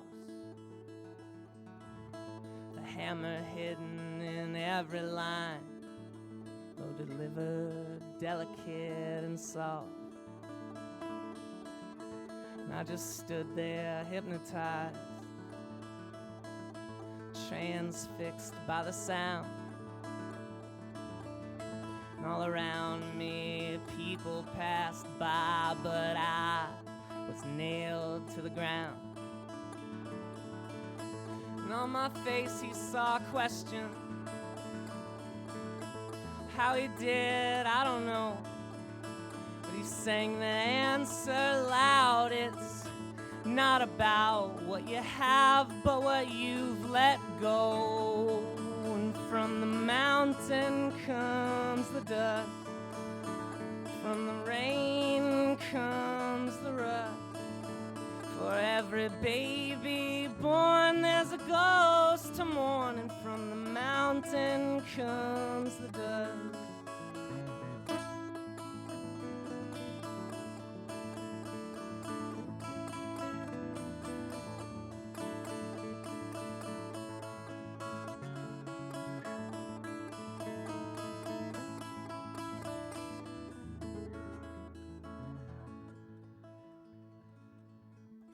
So it seemed as I continued on,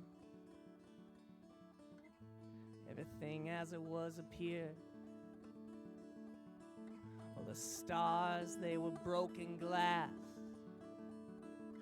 and the moon a dirty mirror. And I saw myself reflected, saw the movement of it all. I saw a boy who was made to run, and I saw a man who was made to crawl.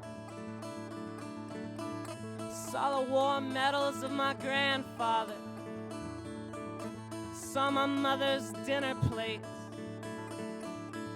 saw the child of my sister's clean hands, and I saw my brother's face. I saw the road before me, saw what I'd left behind. Oh, I saw the seas of infinity, and I saw the river of time. And from the mountain comes the dust, from the rain comes the rust. For every baby born there's a ghost looking on, and from the mountain comes the dust. Oh, from the mountain comes the dust, from the rain comes the rust. For every baby born there's a ghost looking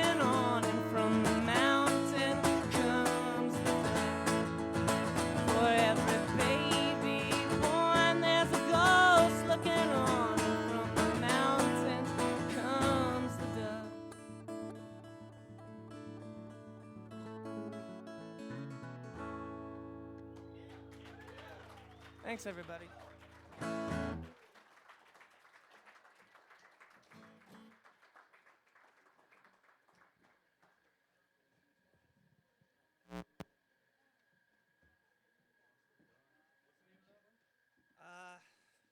From the mountain comes the dust, maybe? I don't know.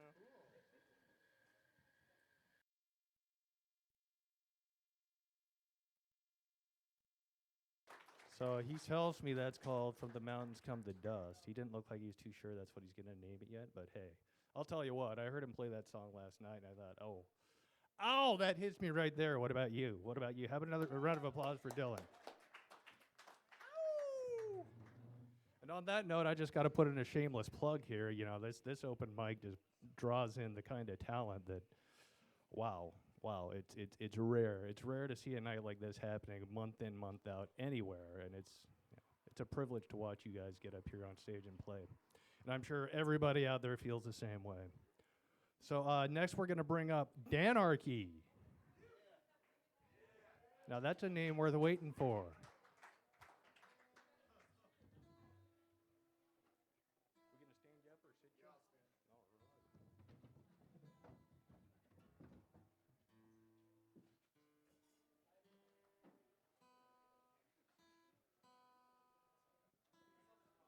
One, two.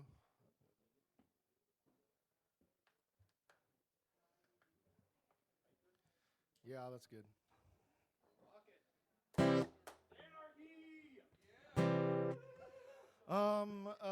Earlier last month, I went down to Portland for a bluegrass festival, and I took a songwriting class with Guy Clark. This is a Guy Clark song.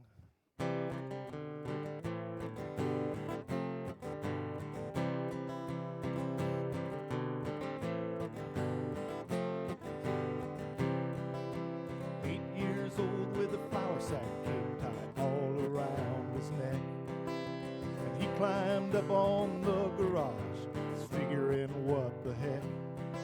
He screwed his courage up so tight, the whole thing come unwound.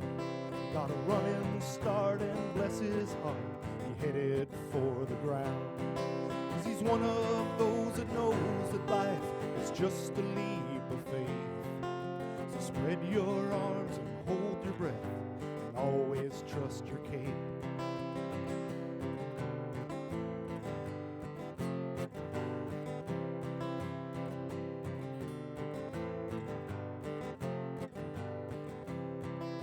He's all grown up with a flour sack cape tied all around his dreams. And he's full of piss and vinegar, he's busting at the seams. He licked his finger and he checked the wind. It's gonna be do or die. But he's not scared of nothing, man. He's pretty sure he can fly. 'Cause he's one of those that knows that life is just a leap of faith. So spread your arms and hold your breath, and always trust your cape.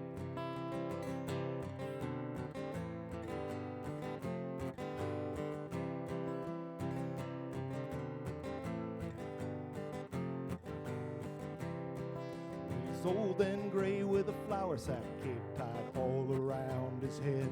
And he's still jumping off the garage, he will be till he's dead. All these years the people said he's acting like a kid. He did not know he could not fly, and so he did. 'Cause he's one of those that knows that life is just a leap of faith. So spread your arms and hold your breath, and always trust your cape. He's one of those that knows that life is just a leap of faith. So spread your arms and hold your breath, and always trust your cape.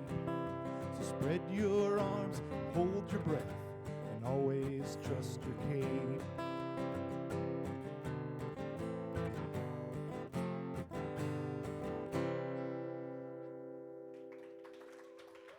Thanks.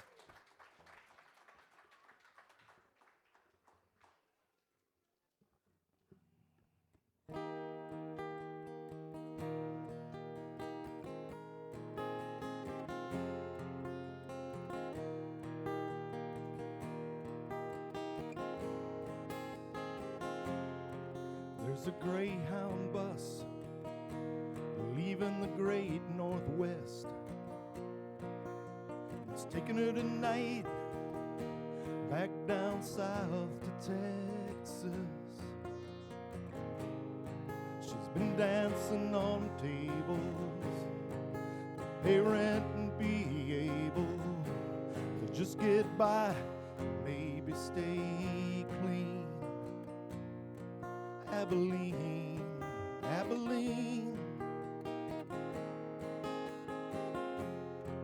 Abilene.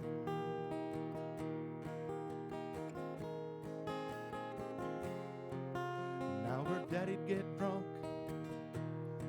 then he'd hit her hard, and her mom'd lie in bed, high on pills, talking to God. But like her beautiful tattoos, those old memories she can't lose, since she ran away at 15. Abilene, Abilene, there's a town ahead that you've never seen, and maybe it's better if you get off there and try to forget everything.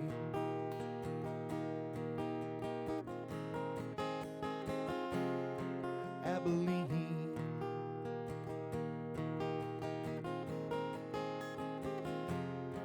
And now she's staring out the window at the long cold night. Ahead on the horizon is another string of bright lights. She's dreaming of a man she's going to meet in a bar on an Austin street. Maybe this one won't be so mean. Abilene, Abilene, there's a town ahead that you've never seen, and maybe it's better if you get off there and try to forget everything.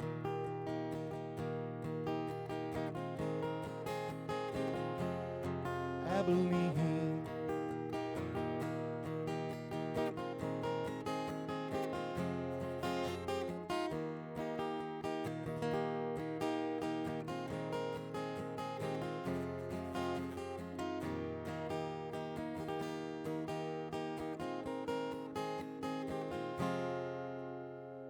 In a Texas bar, there's a man sitting alone.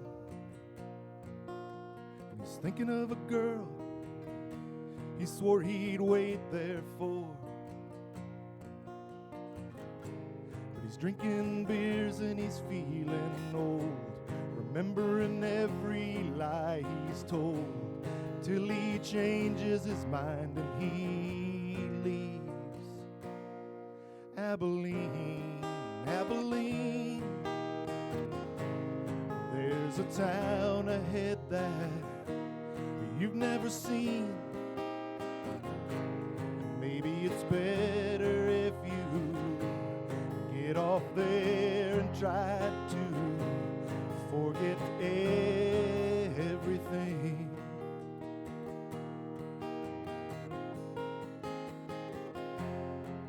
Abilene.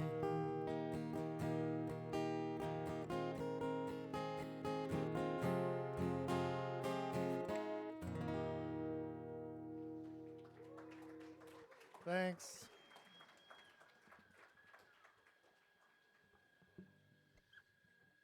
I like being left alone. I like chocolate pie, a clear blue sky, a glass of Coke Corona. Well, I like summer and I like fall. I like music, but most of all, I like being left alone. I'm talking about sales reps. I'm talking about the government. talking about the children, and I'm talking about you. My time is like a sweet plum. Yeah, everybody wants some. I'd rather be lonesome. I'd rather be blue. I like being left alone. Keep me well away from the PDA, the traffic and the telephone. Don't care how little, how much I earn, if I can get one thing in return. I like being left alone.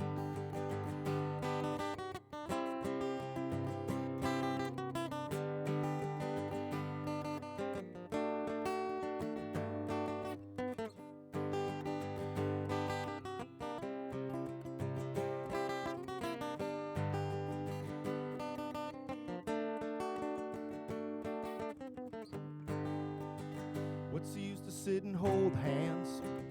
You already got the gold band. You say I'm talking like an old man. Well, maybe that's true. But what's the harm to sit and think some? At worst, a little wisdom. You can paint the town crimson. I'll just stay blue. I like being left alone. I like chocolate pie, a clear blue sky, a glass of Coke-Cola. Well, I like water, and I like air, and I like space, but not to share. I like being left alone. I like summer, and I like fall.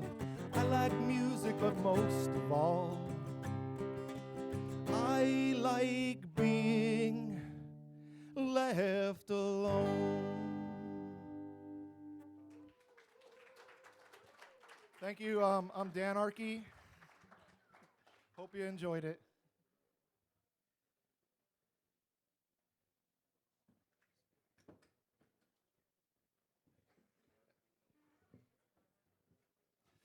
That was Dan Arkey coming up to play for us tonight. That was his take on death metal. Well, that's what I was expecting with Dan Arkey, but very enjoyable stuff. So let's give him another round of applause. Coming up next, we're going to have Dave Goldie. Following Dave Goldie on deck, Good Girl Vibe. And then Halim Dunsky, and then Wolfman America. Come on up, Dave. Wolfman America.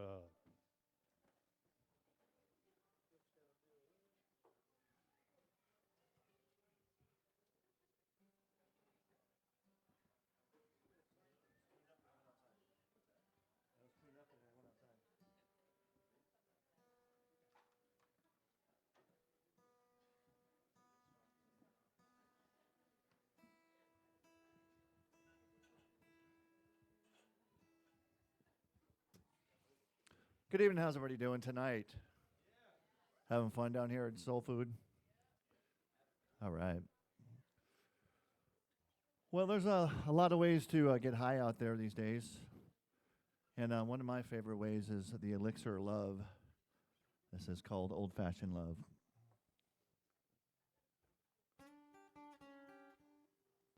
Let's turn this thing on.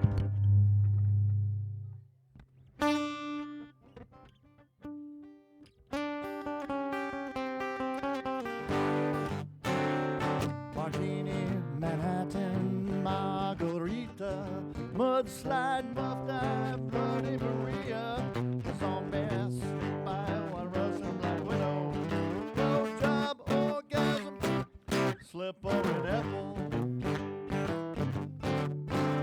the nasty, Rob Roy, white wine spritzer, electric ice tea, boiler maker, and get some, my tie, grasshopper, Cosmo Stinger, screwdriver,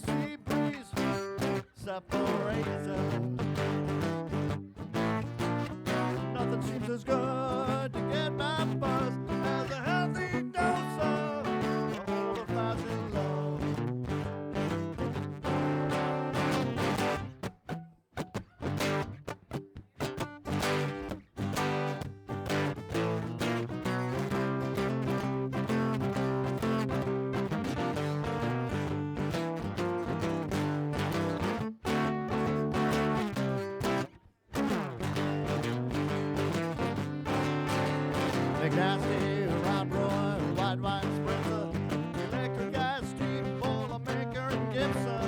I digress, Cosmo Stinger, screwdriver, sea breeze, separator, lemon drop, melon bone, B-52, bloody brain, scorpion, a duck for two, common cause of black pina colada, slow, comfortable screw.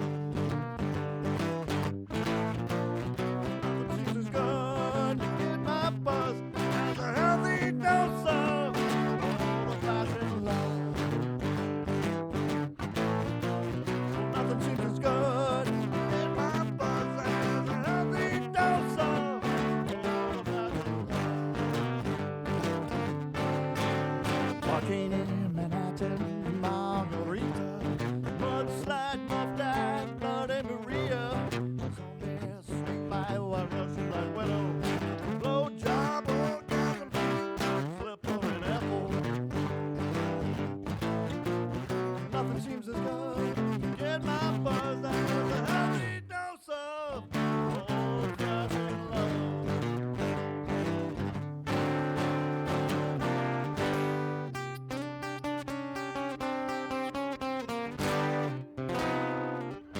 Old-fashioned love.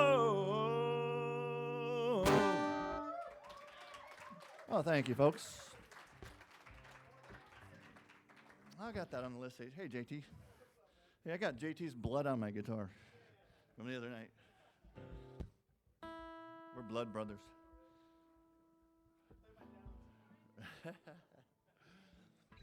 Hey, we have any Green Bay fans in the house? How about some Steeler fans? Well, I think Green Bay kind of wins that woohoo war. Yeah, go.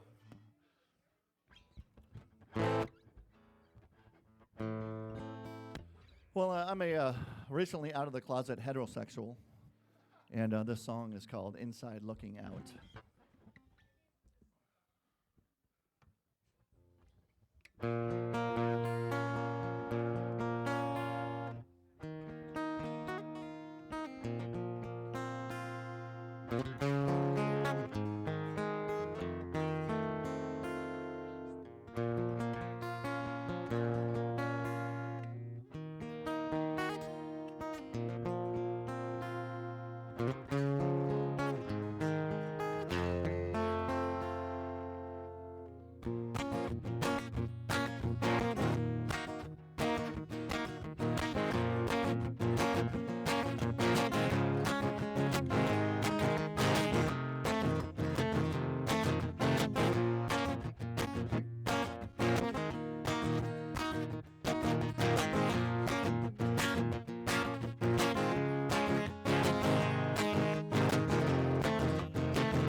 Live my life out on the city streets, thinking my blood and left me bittersweet. I watch good people die, saved a lot of lives, found myself stuck on the inside.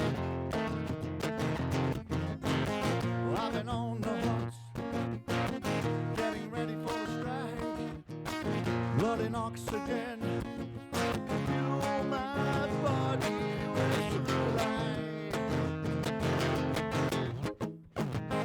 I'm on the inside looking out.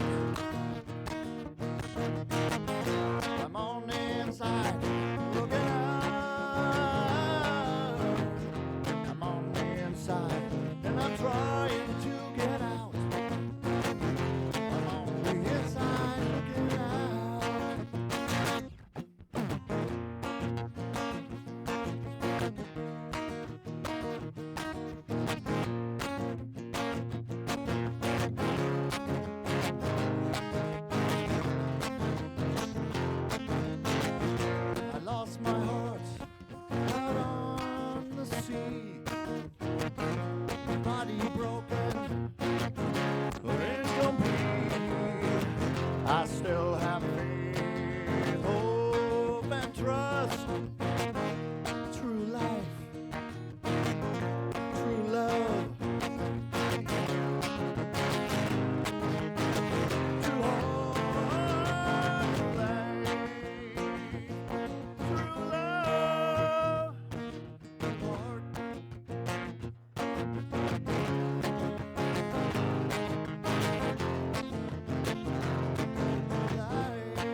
All right, this is last song is called Midwife Crisis. It's a little play on words for a midlife crisis I was going through. Here it goes.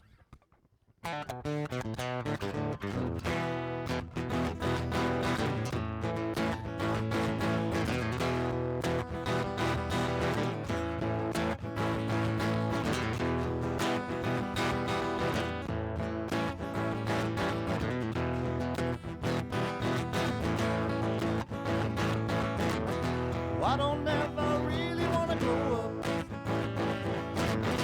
I don't ever really want to die. I've got a couple of things I can sew up. Gonna give it my best try. There's a pot of gold under my rainbow. Well, it's a lonely road, lonely road. I walk alone. I walk alone.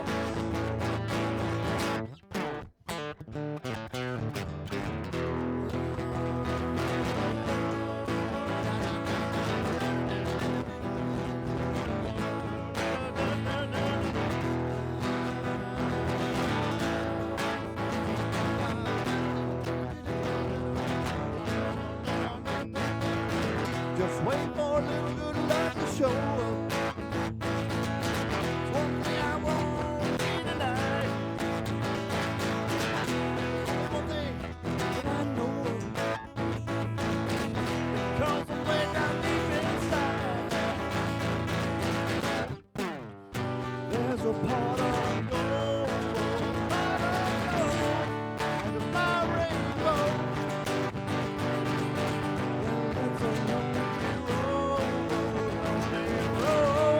I walk alone. I walk alone.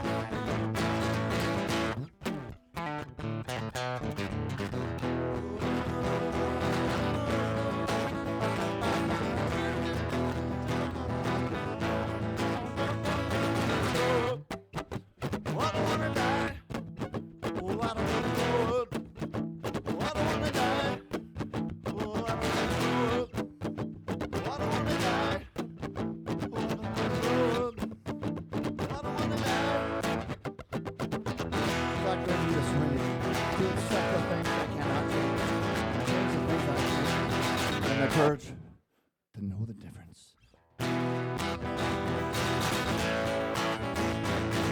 Grow up. I don't wanna die. I don't wanna grow up. I don't wanna die. I don't wanna grow up. All right, thank you guys.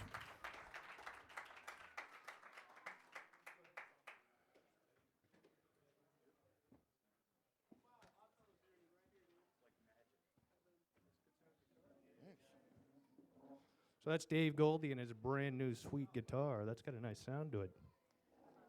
One more round of applause for Dave Goldie. Ow! So we've been here for a while now. How many of you have been here since we started?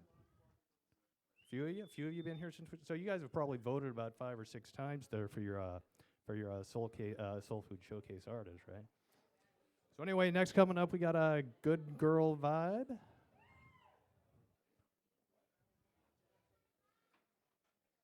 We've got Good Girl Vibe making her way to the stage. And as a public service announcement coming up after Good Girl Vibe, we've got Halim Dunsky, then Wolfman America, Cooper, and then Laura Hirsch.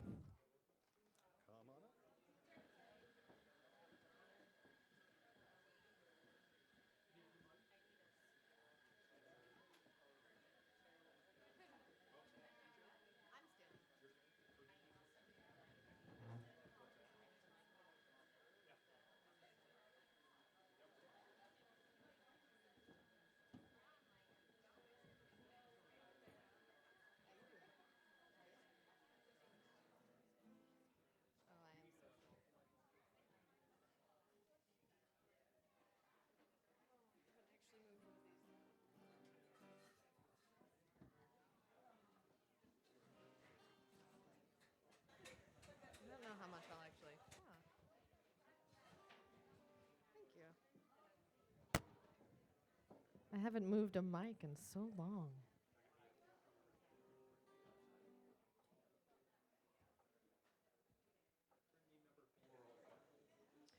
So we're working on some of our own stuff, but in the meantime, this is actually our first time appearing on stage together at all. Welcome to our first time. Please be gentle. I'm Mackenzie. This is Emily. We are Good Girl Vibe, and we're singing 2 covers for you tonight. Merry Christmas and Happy Hanukkah. If you know the words, you can sing along, but heads up, some of the pronouns have perhaps been slightly altered.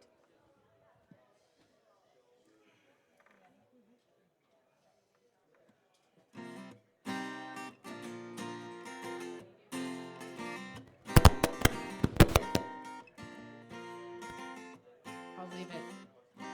She grew up in Indiana town, had a good-looking mama, never was around. Yeah, she grew up right, and she grew up tall with the Indiana girls on the Indiana nights.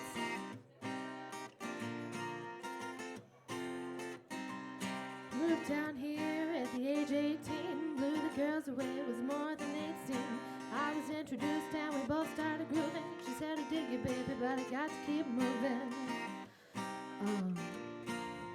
Keep moving on.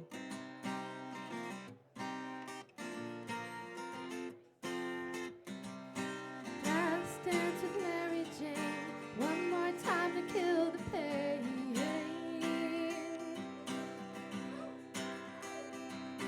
I feel summer creeping in and I'm tired of this town again.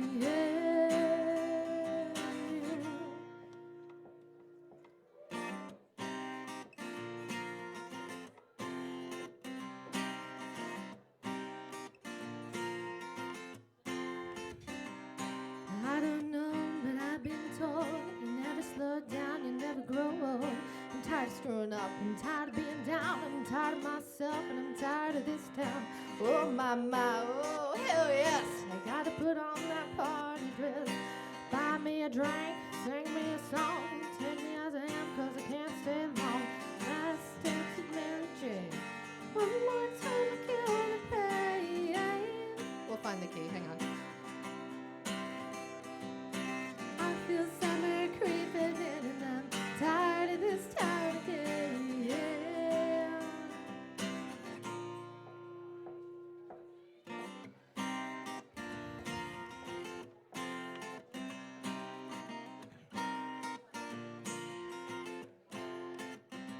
There's pigeons there on Market Square. She's standing in her underwear, looking down from a hotel room. Nightfall will be coming soon.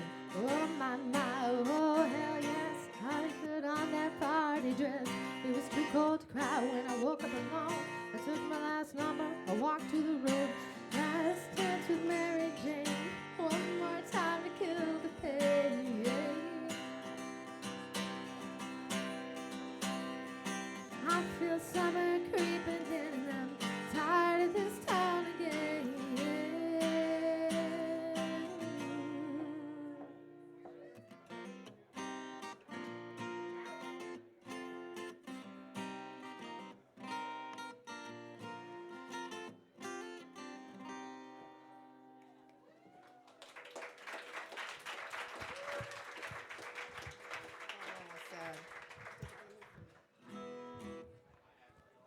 As much fun as it is just like gripping. Okay.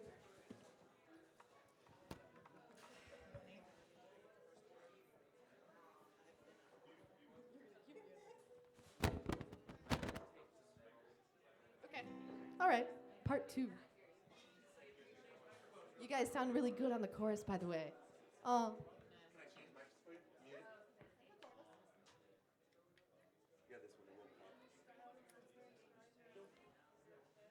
Hello? Hello. That's quieter. That's sad, because this is lower. Lower. Okay.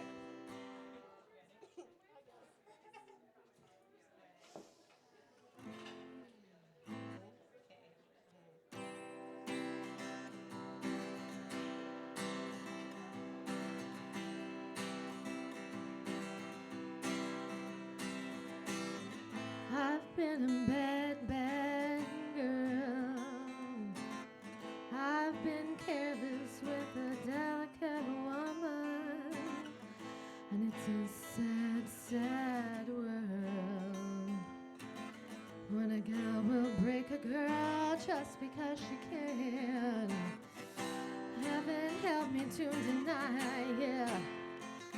I've been wrong and I want to suffer for my sins. I come to you 'cause I need guidance to be true, and I just don't know where I can begin.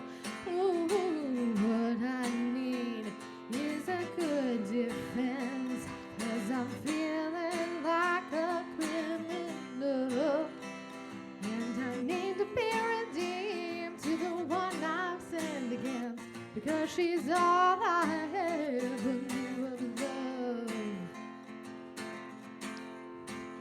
Oh, heaven help me for the way I am. Save me from these evil deeds before I get them done. I know tomorrow brings the consequence at hand, but I keep living this day like the next will never come. Oh, help me, but don't tell me to deny it. I've got to cleanse myself of all these sins, and I'm good enough for her. I've got a lot to lose, so I'm betting high, so I'm begging you before it ends, just tell me where to begin. Ooh, what I need is a good defense, 'cause I'm feeling like a criminal, and I need to be redeemed to the one I've sinned against, 'cause she's all I ever knew of love.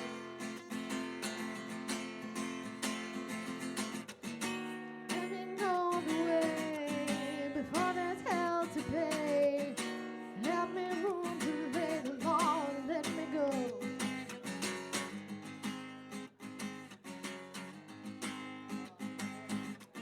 I need to make a save to make my lover stay. So what would an angel say? The devil wants to know. What I need is a good defense, 'cause I'm feeling like a criminal, and I need to be redeemed to the one I've sinned against, 'cause she's all I ever knew of love.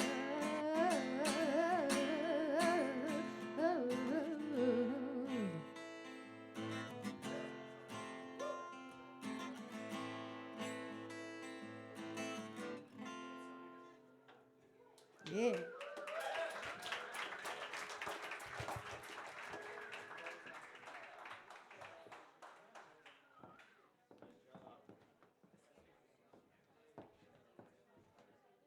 Another round of applause for Good Girl Vibe.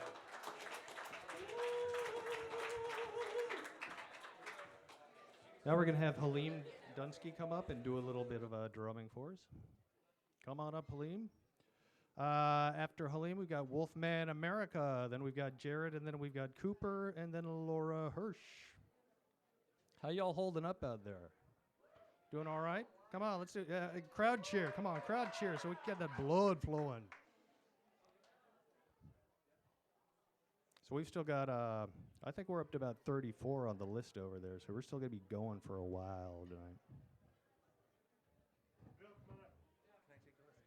Can we get 3 chairs? A little center circle so we can all see each other. And is Jared still, Jared knows he's still playing? You gonna stand? You can stand. I need to sit. That one. Can we get one more chair? Or Bill, do you want to stand or sit? I'd rather sit. Can we get one more chair? Okay.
So hi everybody, I'm Halim Dunsky. You all know Clint.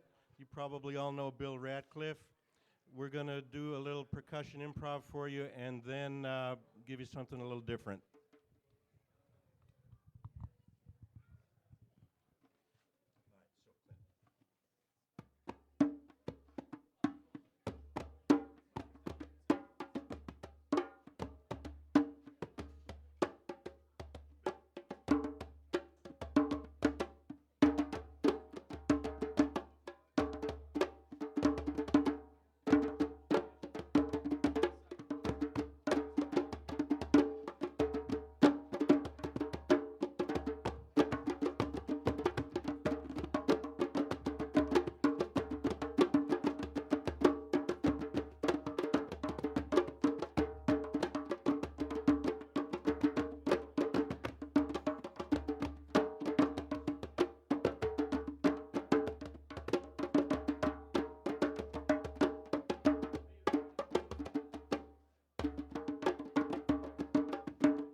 Thanks, fellas.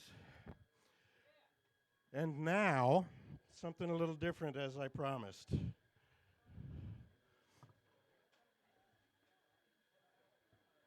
I'm very happy to announce tonight my first book of poetry, Weeds, Dreams, and Flowers. And the first carton of these little guys is on its way here through a snowstorm. So they're not available for you tonight, but I'm going to be doing a reading here later this month. And I ask you to come on around to the store, look for the posters, and look for the announcement in the SoulFood newsletter, and we'll see exactly when that's going to be. Tonight I'm going to read just a couple of short pieces from it, give you a feel for it. This is work that I've been accumulating at the rate of about 3 poems per year over the past 20 years. Probably the best thing I ever did in my life was when I dedicated myself to never stop growing.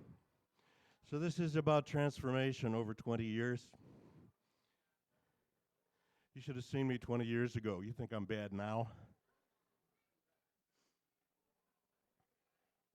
Here's one called Gladiolus. We danced in the ravine this morning amid a choreography of trees, holding this little valley safe in the fogs of winter. A scratch in the earth, perpetuating against the suburbs a remnant of slow time. We write in the cafe this afternoon. Green stalks of gladiolus arch and angle, dance in a rhythm we barely remember. Luminous red flowers, bright trumpet shouts of blood move imperceptibly, open, reach, shrivel, and grow dark at a pace so slow only a lover can apprehend it. While we bathe in noise, while we shiver and vibrate, caging the panic with talk too loud, these flowers, gone already, live longer than we do.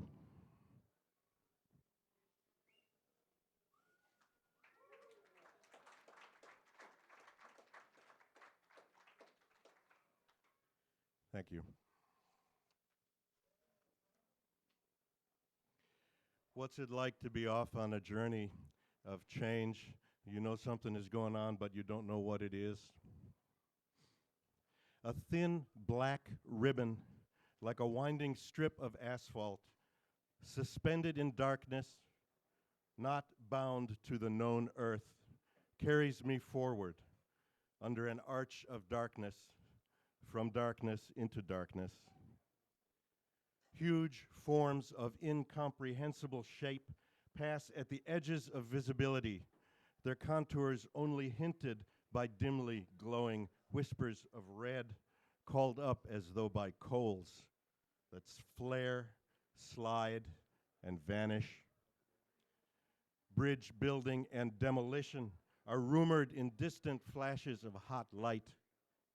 Alien engines and their keepers are wielding the piercing torches of reassembly in a spatter of sparks not heard, silent as an illumination of clouds storm-lit from beyond the horizon.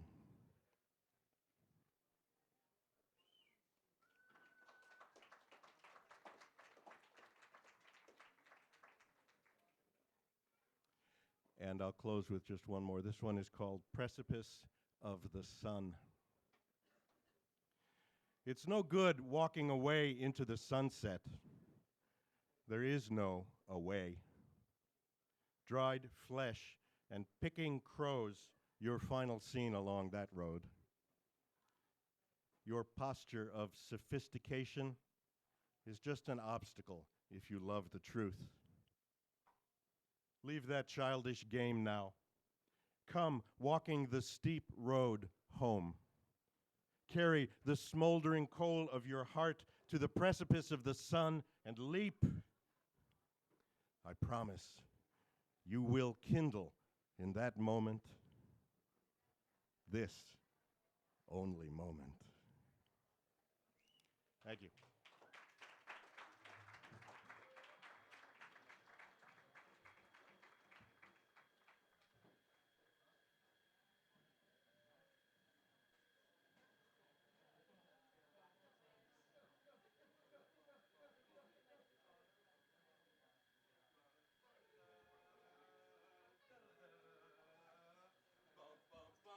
If you were inspired by the drums you just heard, I want you to know we have a tradition here at SoulFood on Super Bowl Sunday. I was just reminded today that that's tomorrow. And we have a Super Bowl drum circle. So if you don't really know the rules of football and don't know how to really keep score, who plays against who, and only really watch it for the halftime, come down and drum with us tomorrow. And we'll support the Super Bowl that way. And so, yeah. Those of us who can't really throw or catch will be here tomorrow. Yeah, musicians. I'm afraid I think it is time for a little bit of free speech and art from Wolfman America. Wolfman America to the stage. Welcome back, brother.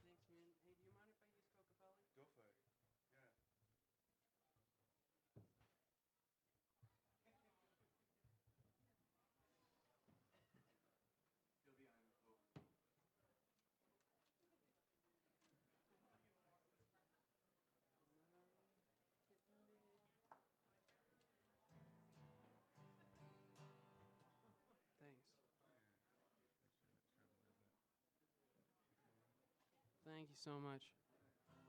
Cocapelli.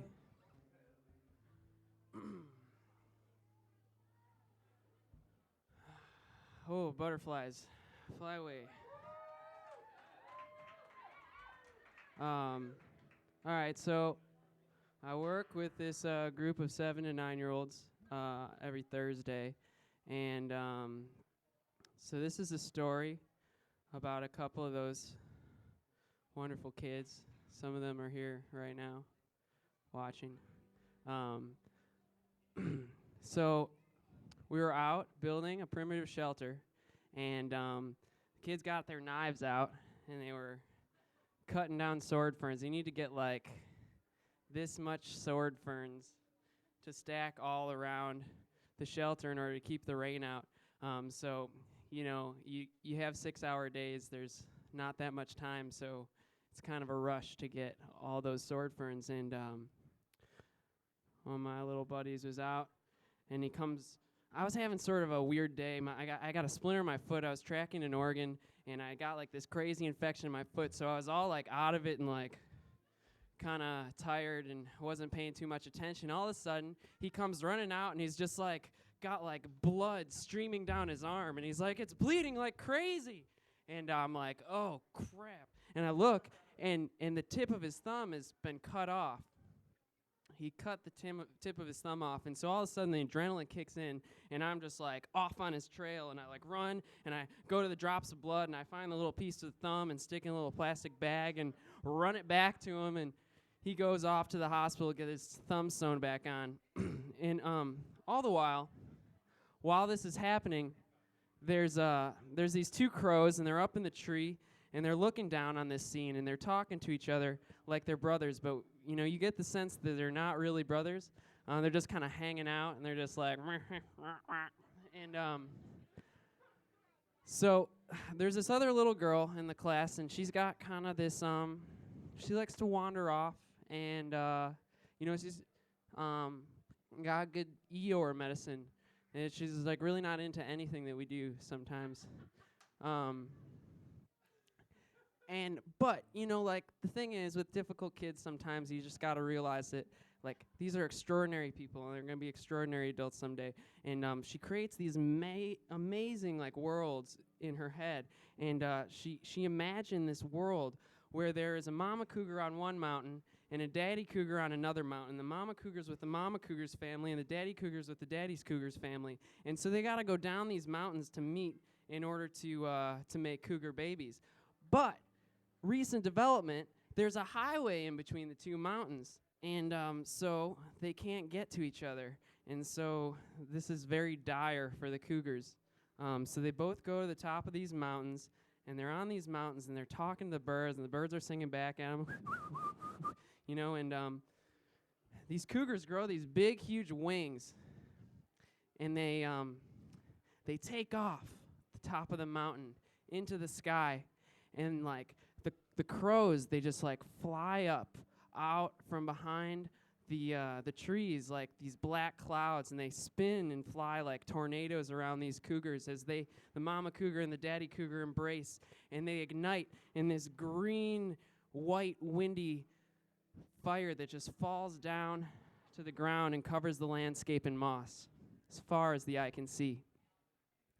And so this little boy, Desmond, he gets his thumb put back on, and he comes back to that spot where his thumb was cut off, and the drops of blood had fertilized the earth, and up grew this sapling, and spring came, and these fruits grew off the tree. And in this storm of crows spinning around, flying cougars, and you heard it,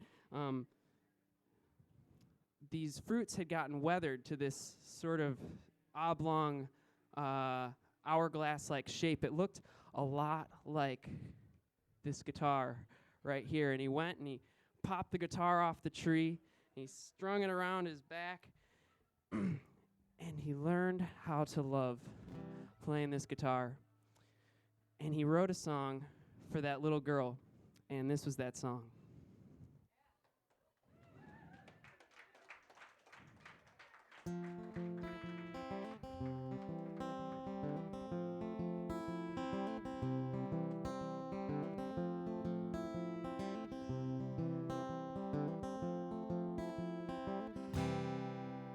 Sedges have edges and grasses have knees. Rushes all round, can you listen to the sound? They say that dandelion is a weed, but it's surely nutritious indeed. And the river is flowing and the fire is burning. The wind is a breeze, can I show you if you please that our love is growing, nature's all knowing. Surely this will set us free.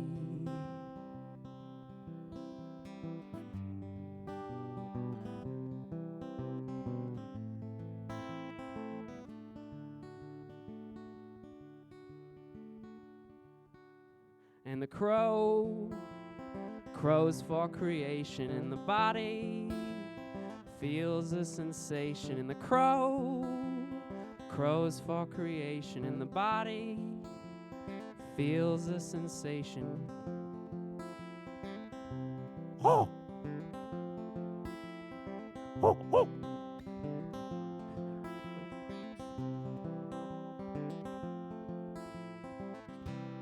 And the nettle it stings, but the medicine it brings will show us the pain and wash it down with the rain. They say this place is only a place, but a face I'm sure I love.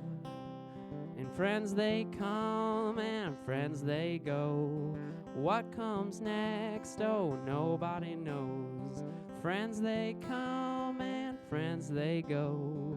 What comes next? Oh, nobody knows. And the crow crows for creation, and the body feels a sensation. And the crow crows for creation, and the body feels a sensation. Oh! Oh, oh!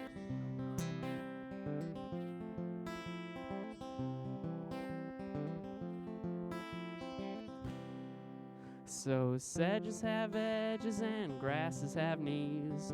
Rushes all around, can you listen to the sound?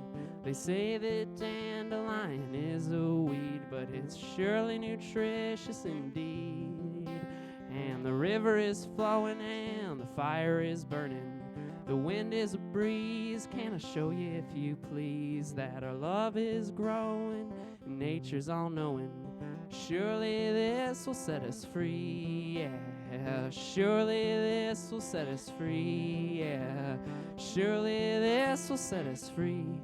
All right, now I want you to imagine like every child, young or old, wherever they're at, that you know in your life, standing behind me singing this last part of the song.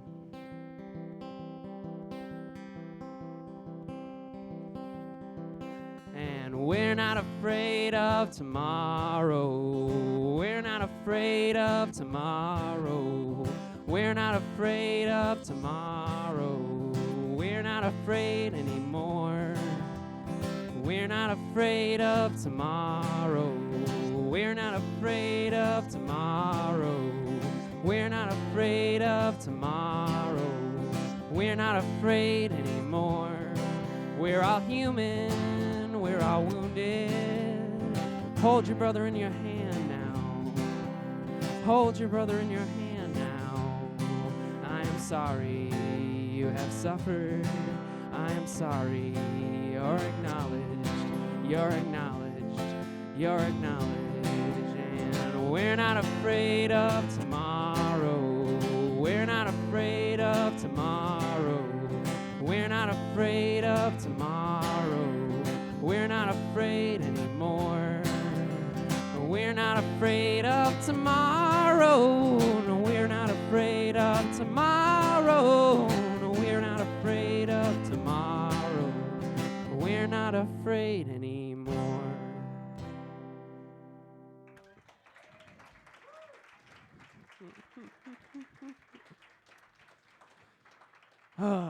So, life sometimes feels pretty tortured. Does anybody else feel like life can get sort of tortured? Yeah, I feel really thankful to have friends. And, you know, places like this where a community can gather and we can be together and remember what it's like to have a family, live in a village. You know, but this next song is about a little boy that I know. He's a little over 1 year old. He's the child of friends of mine, Matt and Kriya.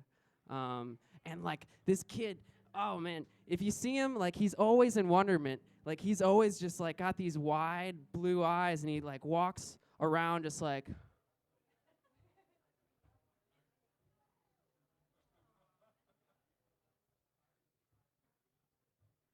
And it's really, really quite magical. So this is a song to Wilder. This is called Wilder Song.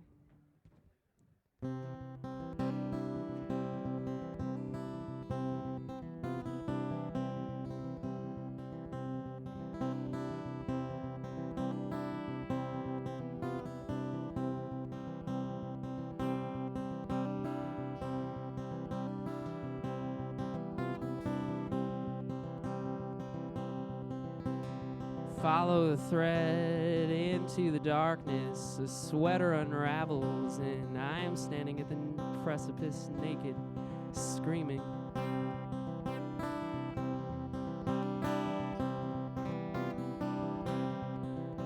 In the cities, there are people stacking rocks upon rocks, cutting holes out of those rocks, staring down on people walking around on rocks. It's a rocky river.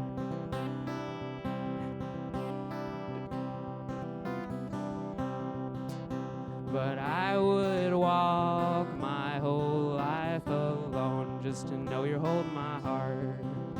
But I would like to see more often than that. So give me the benefit of the doubt and tell me you love me. Please give me the benefit of the doubt and tell me you love me.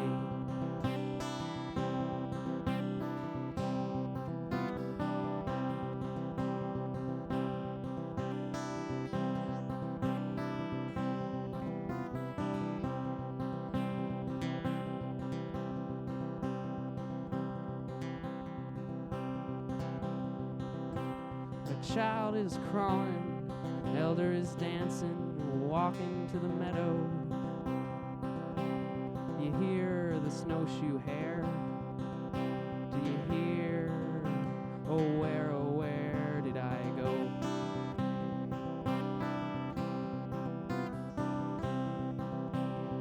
follow the thread into the darkness. A sweater unravels, and I am standing naked, blissful.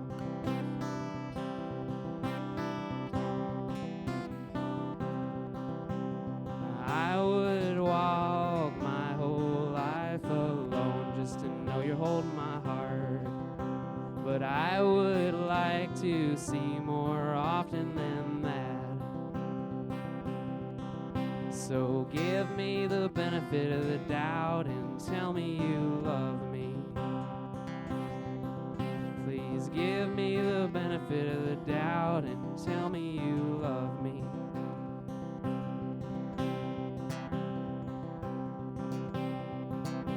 A wise man once said, don't be confused, think about your death, then think about our children. A wise man once said, don't be confused, think about your death, think about your death, then think about our children.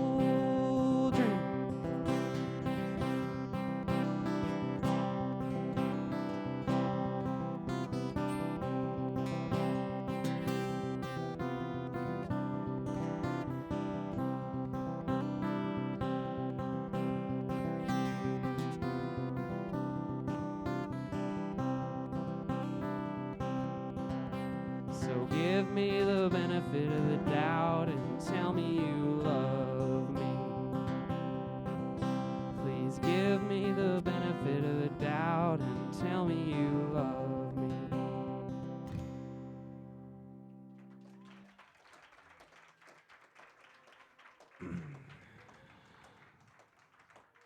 So, one more. Is that all right? Oh, hey. What was I going to say? Oh, okay. So, yeah, I don't know. Stories and songs are kind of like seeds, and they start as seeds in my head and my heart, and then they develop into sort of these beautiful things that grow and die, and it's all good. And so I think that that's the way it seems to work on people who hear the stories. We can give these stories out, and they start as seeds, and then we go home and we can sleep on them, and they kind of work their magic on us without us having to really do much of anything. So I want to dedicate this song to the people in Cairo right now, and Amenhotep IV, and that we may walk in a peaceful way and make good things out of not so good things, even though conflict arises, that we're all in it together.